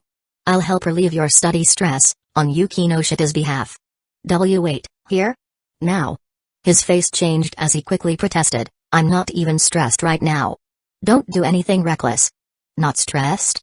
Kawasaki squinted at him. You spent about 20 minutes with Kasamijoka at lunch. Maybe she's satisfied, but you? I highly doubt it. After all, 20 minutes is. Ugh. Hikigaya winced. As expected of Kawasaki. Her sense of timing was disturbingly precise. Hikigaya, I did some research online. If guys don't deal with these things properly, it can lead to issues later on. Kawasaki's face was burning, but she met his gaze with determination. Wait, you actually looked this up? Ignoring his shock, Kawasaki stepped closer to him. Hikigaya. I'll help you now. Wait. No, this isn't right. Startled, Hikigaya instinctively backed away. Don't run. This really isn't okay. Why not? Seeing him try to escape, Kawasaki bit her lip, then resolutely lifted one leg and rested it on the toilet. Am I not good enough compared to Kasamijoka? Hikigaya's gaze involuntarily drifted downward. Her legs were almost too fair and smooth. Noticing where he was looking, Kawasaki's blush deepened. If it's you can do whatever you want. Huh? So, Hikigaya, is this okay? This really Hikigaya? Before he could finish, Kawasaki suddenly leaned forward and kissed him. Hikigaya. Their lips met. A few seconds later, they parted. Hikigaya. Kawasaki. Their eyes locked, emotions swirling between them. Their hearts pounded wildly, refusing to calm down. This was bad. Kawasaki taking the initiative like this was way too unfair. Way too soft. At the same time, in the neighboring stall, Yuki Noshita sat properly on the toilet. Ugh. Those two are really going all out. I came in here, and they didn't even notice? Sighing softly, she reached into her pocket and pulled out her red-framed glasses. She stared at them for several seconds, her emotions in turmoil. I want Hikigaya-kun too. I want to help my beloved husband relieve his high school stress. But right now, she could only sit there, helplessly listening as another girl took that role. The feeling was unbearable. She wanted to cry. However, hearing the occasional ding of points being added to her total, Yuki Noshita instinctively tensed her legs and urged, not enough, not enough. That's nowhere near enough to save Hikigaya-kun. Kawasaki. Keep going. Chapter 192, Kawasaki's mind goes blank. I love you, I love you, I love you the most. Hikigaya girl's restroom. Hikigaya, is that enough? Hearing the gentle voice from behind, Hikigaya's body stiffened. His hand. Suddenly, it was grasped by the girl behind him. Kawasaki lightly bit her lip. If you still need to. I don't have any academic pressure right now. Before Kawasaki could finish, Hikigaya quickly shook his head. Are you sure? But just now you sitting on the toilet. Kawasaki slowly stood up, preparing to step closer to Hikigaya. However, perhaps because the floor was wet, just as Kawasaki tried to stand, her foot twisted. Her expression instantly turned to one of shock. Hikigaya, who had been keeping an eye on her, naturally noticed the moment it happened. Almost at the exact instant she lost her balance, he caught her in his arms. Careful. Ugh. Kawasaki leaned into Hikigaya's chest. Are you okay? Hikigaya turned his head, a concerned look on his face. Kawasaki, on the other hand, gazed at him with deep affection. I'm fine. Don't underestimate me. Actually, as if unable to hold back any longer, Hikigaya. Lifting her head suddenly, Kawasaki once again pressed her lips against his. Hikigaya. A few seconds later, calmed down. Hikigaya firmly pushed her away. Sorry, my brain just kind of stopped working for a moment. Kawasaki looked down, full of guilt. Just for a moment, huh? Ugh. Her face turned bright red as she stammered, I'm really sorry, it's just that I like you so much, Hikigaya. I love you. I really love you. Just seeing you makes me. Kawasaki? Hikigaya was dumbfounded. What are you even saying? Kawasaki jolted in shock, quickly covering her mouth with both hands. She had actually confessed. Sure, a few minutes ago, heck, even on the rooftop and at the park she had shouted I love you, I love you, I love you at him. But back then, she had practically lost her mind. This was completely different. She was somewhat clear-headed now. Ahem. I meant your body. That's right, and not you as a person. What I meant to say was, I love your body right now. Kawasaki scrambled to cover her tracks. Don't get the wrong idea. I wasn't confessing to you just now. I would never confess to you. Huh? Hikigaya looked utterly confused. You love my body? Ugh. Kawasaki fidgeted, poking his arm in embarrassment. Well, Hikigaya, you really are amazing. I think you're definitely the most incredible guy in the world, so. Wait, stop right there. Hikigaya was starting to feel embarrassed from all the praise. I was just speaking the truth. Kawasaki hung her head, her mind flashing with images that made her instinctively cover her face. Taking a deep breath, Hikigaya gathered his composure. Let's leave it at that. If we don't head back soon, the others in the study group are going to get suspicious. Alright then. Kawasaki wanted to say more, but seeing Hikigaya insist so much, she had no choice but to give up. You're leaving now? Hikigaya reached for the restroom door. You go first. Kawasaki looked away, fidgeting. I still need to use the toilet. Huh? The toilet? Hikigaya turned, looking in surprise at the awkwardly shifting girl. What? Why are you looking at me like that? Wait. Don't tell me you're planning to watch a girl use the toilet? Kawasaki's face was a mix of shock and embarrassment. No way in hell. Hikigaya's face flushed red as he retorted in exasperation. I just wanted to apologize, that's all. Apologize? For making you hold in for so long because of me. That's what you're apologizing for?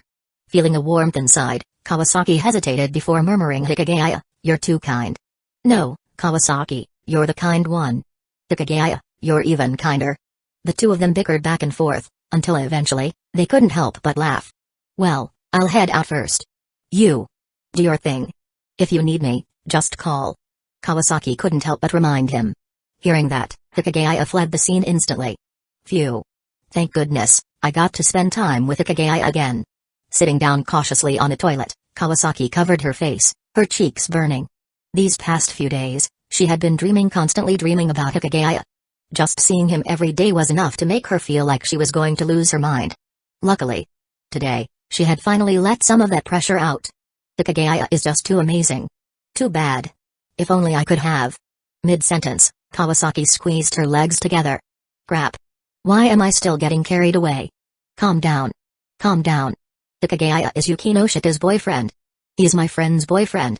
Yuki Noshita, I'm sorry. I'm so sorry. I swear, I won't betray you. I was just helping you relieve your boyfriend's stress. Believe me, I would never betray you in spirit. She reaffirmed her convictions. After finishing, Kawasaki grabbed a few tissues. Once she was done, she pushed open the restroom door, ready to leave. But just as she stepped out, an unexpected figure suddenly entered the bathroom. You? Her pupil shrank as she locked eyes with the uninvited guest. It was Kasumijoka. Feigning indifference, Kawasaki glanced at her before attempting to walk past without acknowledging her. But Kasumijoka's eyes lingered on Kawasaki's legs. For several seconds. Just as Kawasaki was about to step out of the restroom, Kasumijoka suddenly smirked. Hey! Kawasaki, was Hikigaya fun? Kawasaki stumbled, nearly tripping over herself. I knew it. Kasumijoka's lips curled into a smirk, but her voice carried a sharp edge. You and my dear Erkan. You two have something going on, don't you? No. Kawasaki shot back immediately, refusing to give Kasumijoka any satisfaction. Hikigaya and I are completely innocent. Unlike you, you sneaky little cheater, always seducing guys in the woods. Ha. And you expect me to believe you weren't just seducing my dear Erkan in the restroom? I already said nothing happened. The tension between them grew thicker. Meanwhile, inside one of the bathroom stalls, Yuki Noshita was silently hoping neither of them would notice her. At the same time, she was also fretting over their argument. Senpai, Saki. Why are you two even fighting? Wouldn't it be easier if you both just worked together to take care of my dear husband? After all, you're both mistresses, what's the point of arguing over it? Chapter 193, Kasumijoka give it up, Kawasaki, let's take turns with Hikigaya, toned down version. Inside the girls' restroom, Kawasaki and Kasumijoka had just finished an intense argument. In the end, they reached a shocking conclusion: both of them had gotten far too close to Hikigaya. Kasumijoka's expression was unreadable, shifting between various emotions. Meanwhile, Kawasaki's face was red with frustration, her whole body trembling.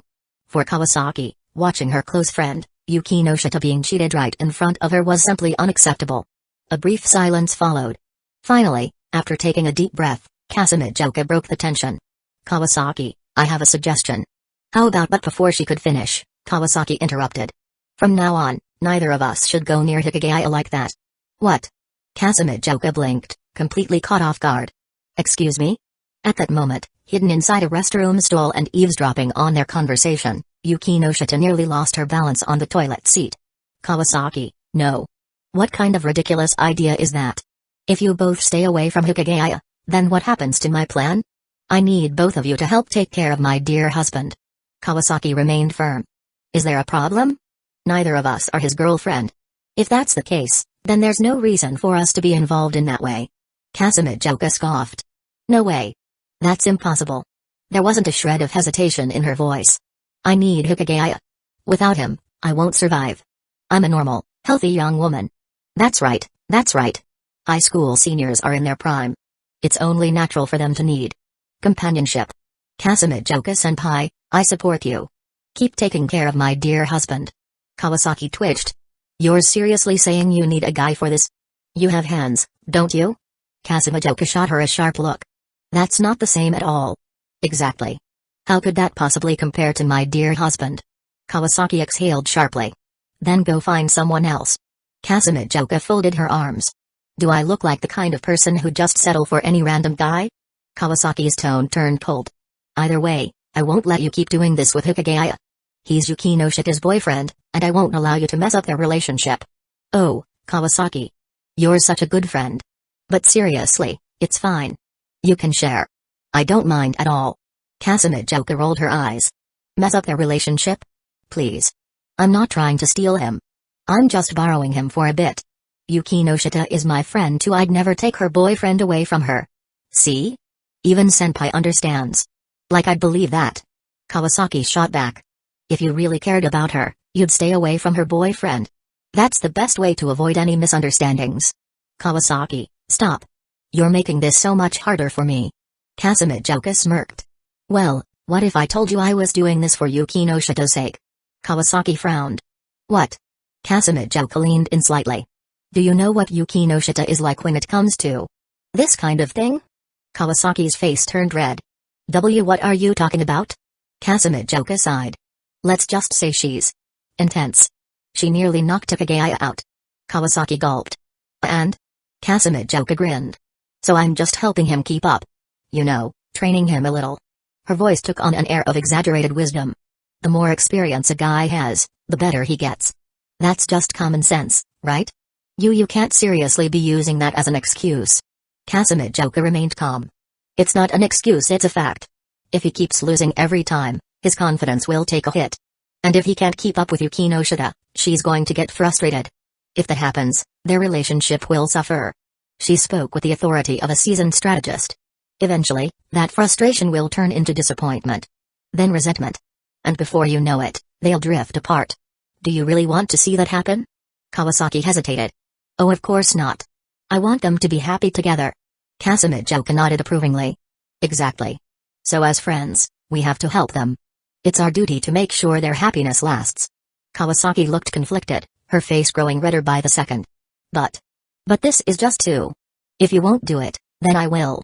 Kasumijoka declared, eyes gleaming with determination. Even if it means sacrificing myself, I'll make sure Hikigaya becomes strong enough to handle Yuki no Shita. For their future. Senpai, you're amazing. You're actually making this sound noble. Kasumijoka then turned toward Kawasaki, flashing a knowing smile. But of course, friends should help each other out. So, Kawasaki. Why don't we help him together? Help together? Kasumijoka nodded. That's right. We take turns. One day you, one day me, that way, we both contribute to Yuki no Shita's happiness. Kawasaki's mind went blank. Or, Kasumi Joka added with a mischievous glint in her eye, if taking turns is too much trouble, we could just help him at the same time. Kawasaki felt a shiver run down her spine. Wait. You don't mean? Kasumi Joka leaned in closer. 3 of us. 1 bed. Silence. Even Kasumi Joka blushed at her own words. What?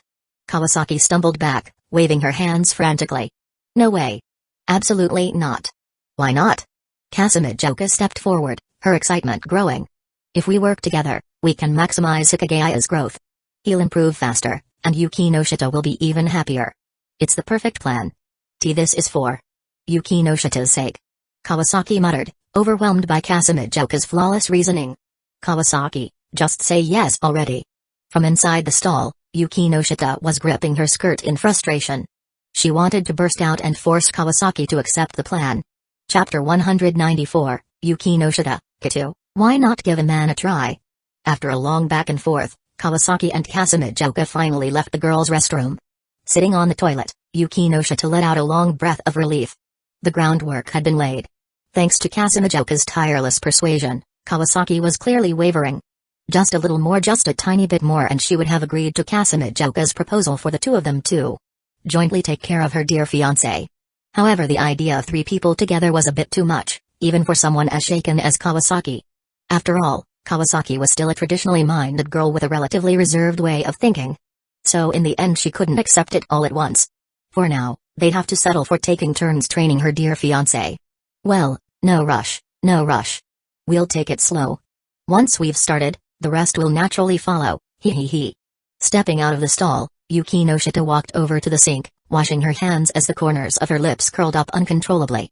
It won't be long now. Just a few more times, and I'm sure Kawasaki and Kasumi Joka will be able to take care of my dear fiancé together. One on the left, one on the right. If I let Hikigaya choose, who would he start with first?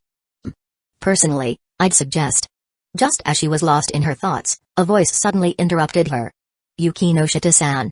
A shiver ran down Yuki no Shita's spine, snapping her out of her daydreams. She looked up, and her entire body stiffened. Kita-san? Nani? Why is this demon standing right behind me? How long have you been here?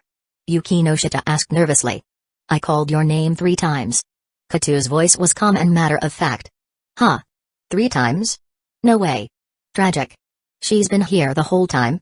Yuki no Shita pressed her lips together, realizing there was no way to avoid this. She sighed bitterly. So, you heard everything I just said? She asked cautiously. Kata nodded slightly.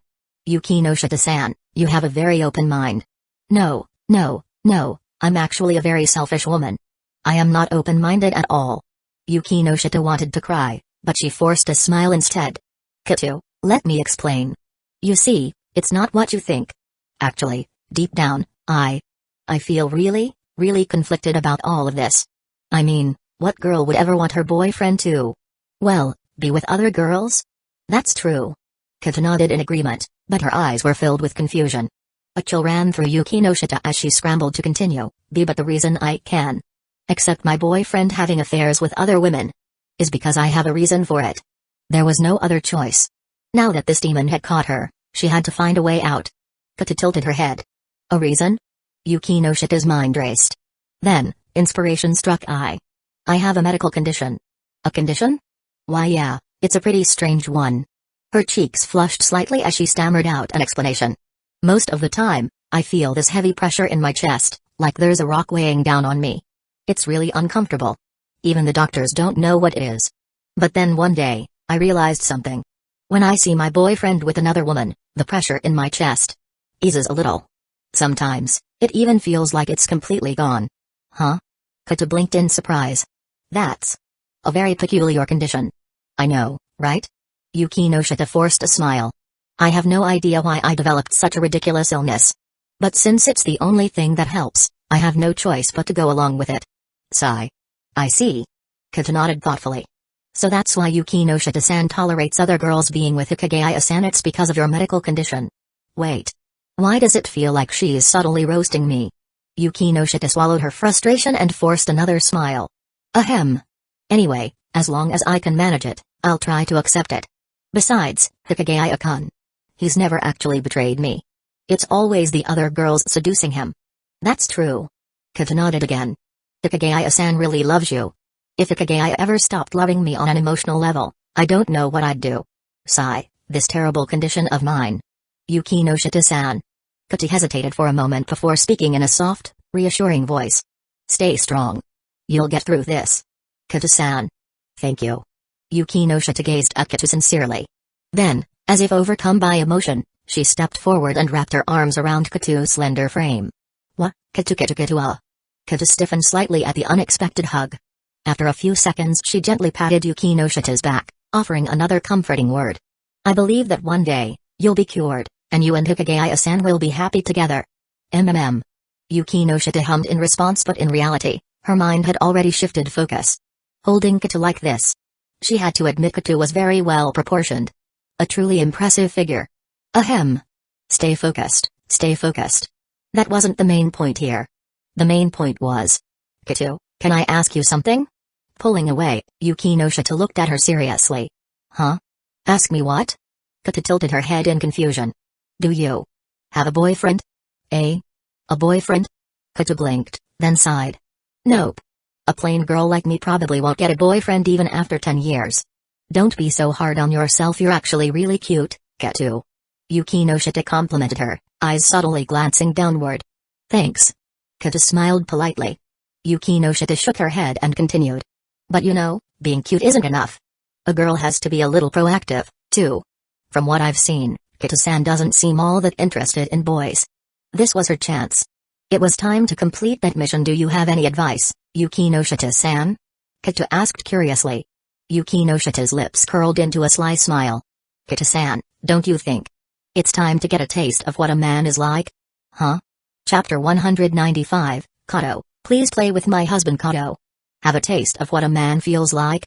Kato looked at Yuki no Shita with a puzzled expression. That's right. Yuki no Shita nodded seriously, her tone full of conviction. The reason you're not interested in men is simply that you've never actually experienced being around one. You have no idea how incredible they can be for us women. But trust me, once you get a taste, there's no going back. Perhaps. I know what you're hesitating about. There's no man to provide that experience for you, right? No worries, I happen to have the perfect candidate. A candidate? Kato looked surprised. Yuki no Shita smiled sweetly. That candidate is my dear Hikigaya-kun. A? Question mark. Kato's face was filled with shock. Yuki no Shita-san, you're not seriously suggesting that your own boyfriend? That's exactly what I'm suggesting. Yuki no Shita cleared her throat. Kato, I want you to experience what my Hikigaya-kun feels like. I mean, just touch him a little. You've never touched a man before, have you? Yuki no Shita leaned in excitedly, her body edging closer to Kato. Kato shifted away slightly, turning her head and speaking softly, but he's your boyfriend. Wouldn't it be inappropriate for me to? It's fine, it's fine. Yuki no Shita shook her head with a gentle smile. Like I said, I have a condition. You see, you touching my boyfriend would actually be helping me. Since it contributes to treating my illness, I really wouldn't mind. This. Kato hesitated, seemingly unsure. Seeing this, Yuki no Shita's voice took on a pleading tone. Not only would you be helping yourself, but you'd also be helping me. It's a win-win situation. Kato. Will you do it?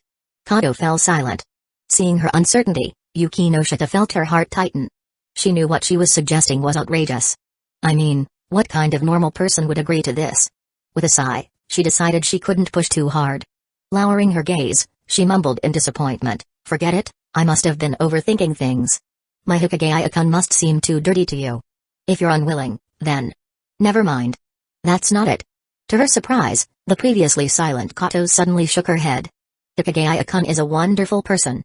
I wouldn't mind getting closer to him. In fact, it would be an honor. Kato, Yuki no Shita's eyes lit up with excitement. Kato nodded. I'll do it. That's fantastic. Thank you, Kato. Overwhelmed with joy, Yuki no Shita pulled Kato into a hug, speaking sincerely, I'll make sure to help you develop feelings for men, so you can find yourself a boyfriend, no, a husband. Sounds like I should be the one thanking you, Yuki no Shita-san. Kato replied. Hey, no need to be so polite. Yes. Finally, she had successfully roped Kato in. Hee my dear Kato, hurry up and bully my dear husband. Hurry up and stick close to him. Let me rake in those points. But Kato continued after Yuki no Shita released her, Hikigaya-kun has been deliberately keeping his distance from me. Even if I agree, I doubt he will. Oh, he wouldn't dare refuse. Tucking a strand of hair behind her ear, Yuki no Shita grinned smugly. I can make him do whatever I want. Hikigaya-kun always listens to me. Even though her dear husband liked to act stubborn, deep down, he was a total wife-loving fool. Ever since their relationship became intimate, he had only become more obedient. Well, he still argued sometimes, but in the end, he always gave in to her demands. Actually, now that she thought about it, ever since they started sleeping together, he'd been even more indulgent towards her. Wait, are you suggesting that Hikigaya-kun openly interacts with me? Kato asked, puzzled. He doesn't even know about your illness, does he? Of course, he doesn't. Like how she could tell him about something that embarrassing. If he found out, she might as well dig her own grave. Ahem, you're right, Kato. Hikigaya-kun absolutely can't find out about this. We'll need to be more discreet. After a few moments of thought, Yuki no Shita turned to Kato and hesitantly asked, I'm only coming up with dumb ideas right now. Do you have any better ones? Kato fell silent for a few seconds before answering, if we blindfold him, he won't be able to see who's touching him. But Hikigaya-kun has sharp senses, he might still figure it out. Yeah, that guy is annoyingly perceptive. Yuki no Shita sighed. If only we could temporarily block his senses. Block his senses? Wait a minute. Why the hell did I forget about that? She smacked her forehead. Yuki no Shita-san? Cough. Noticing Kato's confused gaze, Yuki no Shita quickly composed herself. Kato, leave everything to me. I just remembered a perfect solution. There's no way Hikigaya-kun will find out. She had completely forgotten about the sensory blocking blindfold the system had given her. If she put that thing on him, his senses would be completely cut off. At that point, he wouldn't be able to tell whether it was her or Kato touching him, right? Hey. Yuki no Shita's lips curled into a sinister grin. Kato simply nodded. Alright. In that case, we'll coordinate again later. For now, you should go use the restroom. Yuki no Shita smiled, feeling no rush now that everything was set. Okay. Kato nodded and turned toward the restroom.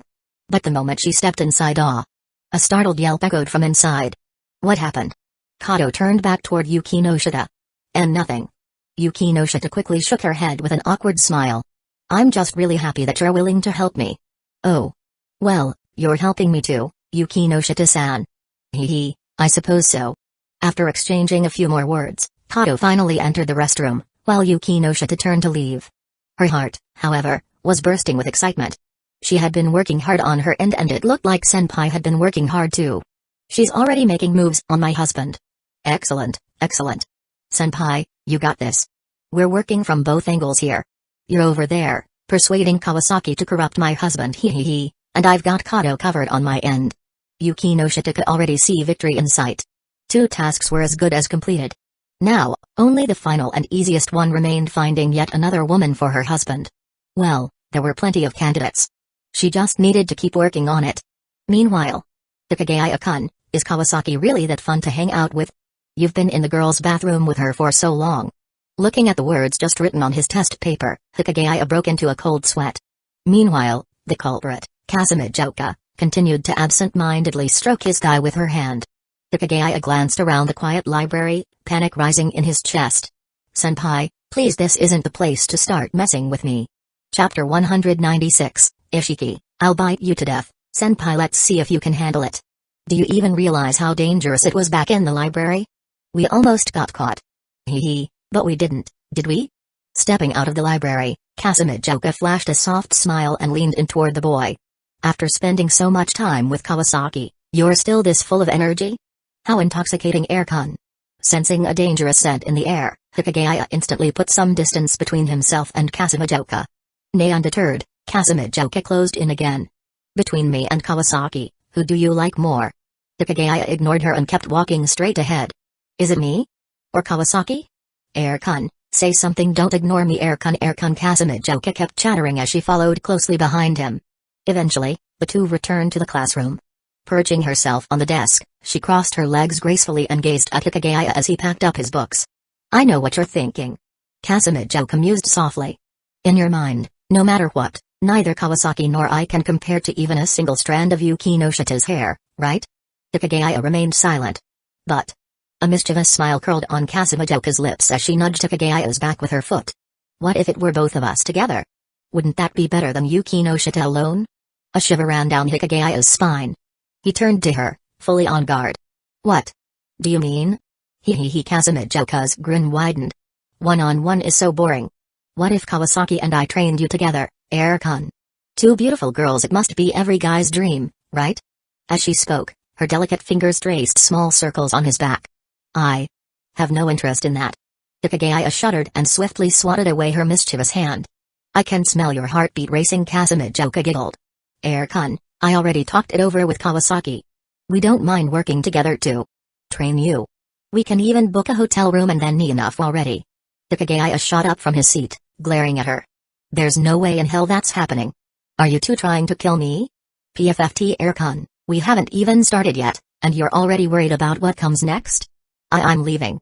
Realizing his words were veering into dangerous territory, Hikigaya's expression shifted, and he bolted from the classroom in a panic. Kasumijoka chuckled as she watched him flee. What an adorable Air-kun, she had caught it. His face had turned red. There was no doubt he was tempted. Because really, what kind of man could resist such an offer? The thought of two girls together with one guy, every man must have fantasized about it at some point. Though doing it together with Kawasaki is kind of embarrassing. I've never tried that before. Kasumijoka instinctively pressed her legs together and covered her flushed face with her hands. But still, the idea was incredibly exciting. These two are way too reserved. I'll have to take things slow. But still. All three of us together. All three of us together. All three of us together. Hikigaya hurried down the hall toward the service club. His face was still flushed. His heart pounded in his chest. It was clear now Senpai and Kawasaki both understood the nature of their relationships with him. And judging by the way things were going, the two of them were surprisingly getting along. To the point where they even wanted to together. Hiss. No. Calm down. My girlfriend is Yuki no Shita. I can't just let myself fall any further into depravity. With a deep sigh, Hikigaya muttered, Ugh, women really are troublesome creatures. Rude. Girls are the most wonderful beings ever. A voice from behind made Hikigaya jolt to a stop. Turning around, he exhaled in relief. Oh, it's just Ishiki. What do you want? He asked, composing himself. Obviously, I am here to thank you. Ishiki grinned playfully. Senpai, thanks to you, I was saved yesterday. Thank you so much. No way. Ishiki, don't tell me you've developed feelings for me just because of that? Sorry to disappoint, but I already have a girlfriend. You stupid senpai. Stop talking like that. Annoyed at his teasing, Ishiki pouted and lightly punched his chest with her small fists. Such a cute gesture. It almost felt like she was giving him a massage. After a few playful punches, the little devil finally handed him a can of Max coffee. Here, take this for me. Consider it a token of appreciation, a little reward for my dear senpai. Take it. Oh. After a moment of hesitation, Hikigaya returned to his normal self and accepted the drink. By the way, senpai, what do you think about that girl? Ishiki suddenly asked, her voice cautious. Which girl? Ishiki quickly clarified, who else? Horikata Sazune, obviously. Who? Ishiki's eyes widened in disbelief. You stupid senpai. Horikata Sazune. Horikata Sazune. The student council president of Advanced Nurturing High, Horikata Sazune. I think I've heard the name before. Ishiki nearly burst out laughing in frustration. Senpai. Didn't I give you all that info yesterday? I told you to study it properly so you could help me deal with Horikata this weekend. Did you seriously forget? Oh, right. I think that happened. Ugh. Stupid senpai. You didn't even read it, did you? I'll read it today. Senpai, can I just bite you already? Are you a dog or something? Hikigaya instinctively put some distance between them. Humphrey. It's your own fault for being so unmotivated. You promised to help me, so you better take responsibility. Ishiki huffed. Yeah. Senpai, you watching? Hikigaya's half-hearted response, Ishiki pursed her lips, then suddenly changed tactics, flashing him a mischievous smile. Senpai, how about this? I'll give you a little motivation. What? If you successfully help me set up the training camp, I'll give you a kiss. A faint blush crept onto her face as she spoke with uncharacteristic sincerity. Getting a kiss from your adorable Kuhai senpai, isn't that like a dream come true for you? Ishiki teased. It was true. Hikigaya had once fantasized about such things before. But now, Hakumen has a girlfriend. And what if I fail? Hikigaya asked curiously. If you dare fail? Humphrey. Ishiki's cute expression turned sharp. Then I'll bite you to death. And I'll make sure you regret it forever. See Inpa Ai at chapter 197, The Perverted Girl, Iroa, Senpai, want to try it once. Of course, if Senpai helps me deal with that woman, I'll keep my promise, my dear. Senpai Iroa's expression changed in an instant. The icy demeanor disappeared, replaced by a sweet, playful smile. Her soft hands wrapped affectionately around Hakumen's arm. The terrifying Kuhai had once again transformed into an adorable, coquettish little junior. Hakumen took a deep breath. Seriously. Girls are truly terrifying creatures. Or maybe I could give Senpai a little reward right now. Iroha tightened her grip around his arm. The sweet scent of youth and the soft, squishy sensation nearly made it impossible for Hakumen to breathe. You. Let go. What a cute Senpai. Should I give you a little kiss for motivation? A kiss. Hakumen's lips twitched for a moment, but then he quickly regained his composure and said calmly, sure, if you really kiss me, I might actually get motivated, my dear Kuhai. Iroha, who had been full of herself just moments ago, suddenly panicked, her heart racing. Senpai, you. Haha, what's wrong? Scared? Hakumen smirked playfully. Ugh, I. Gritting her teeth, Iroha pouted, Senpai, you have no shame at all.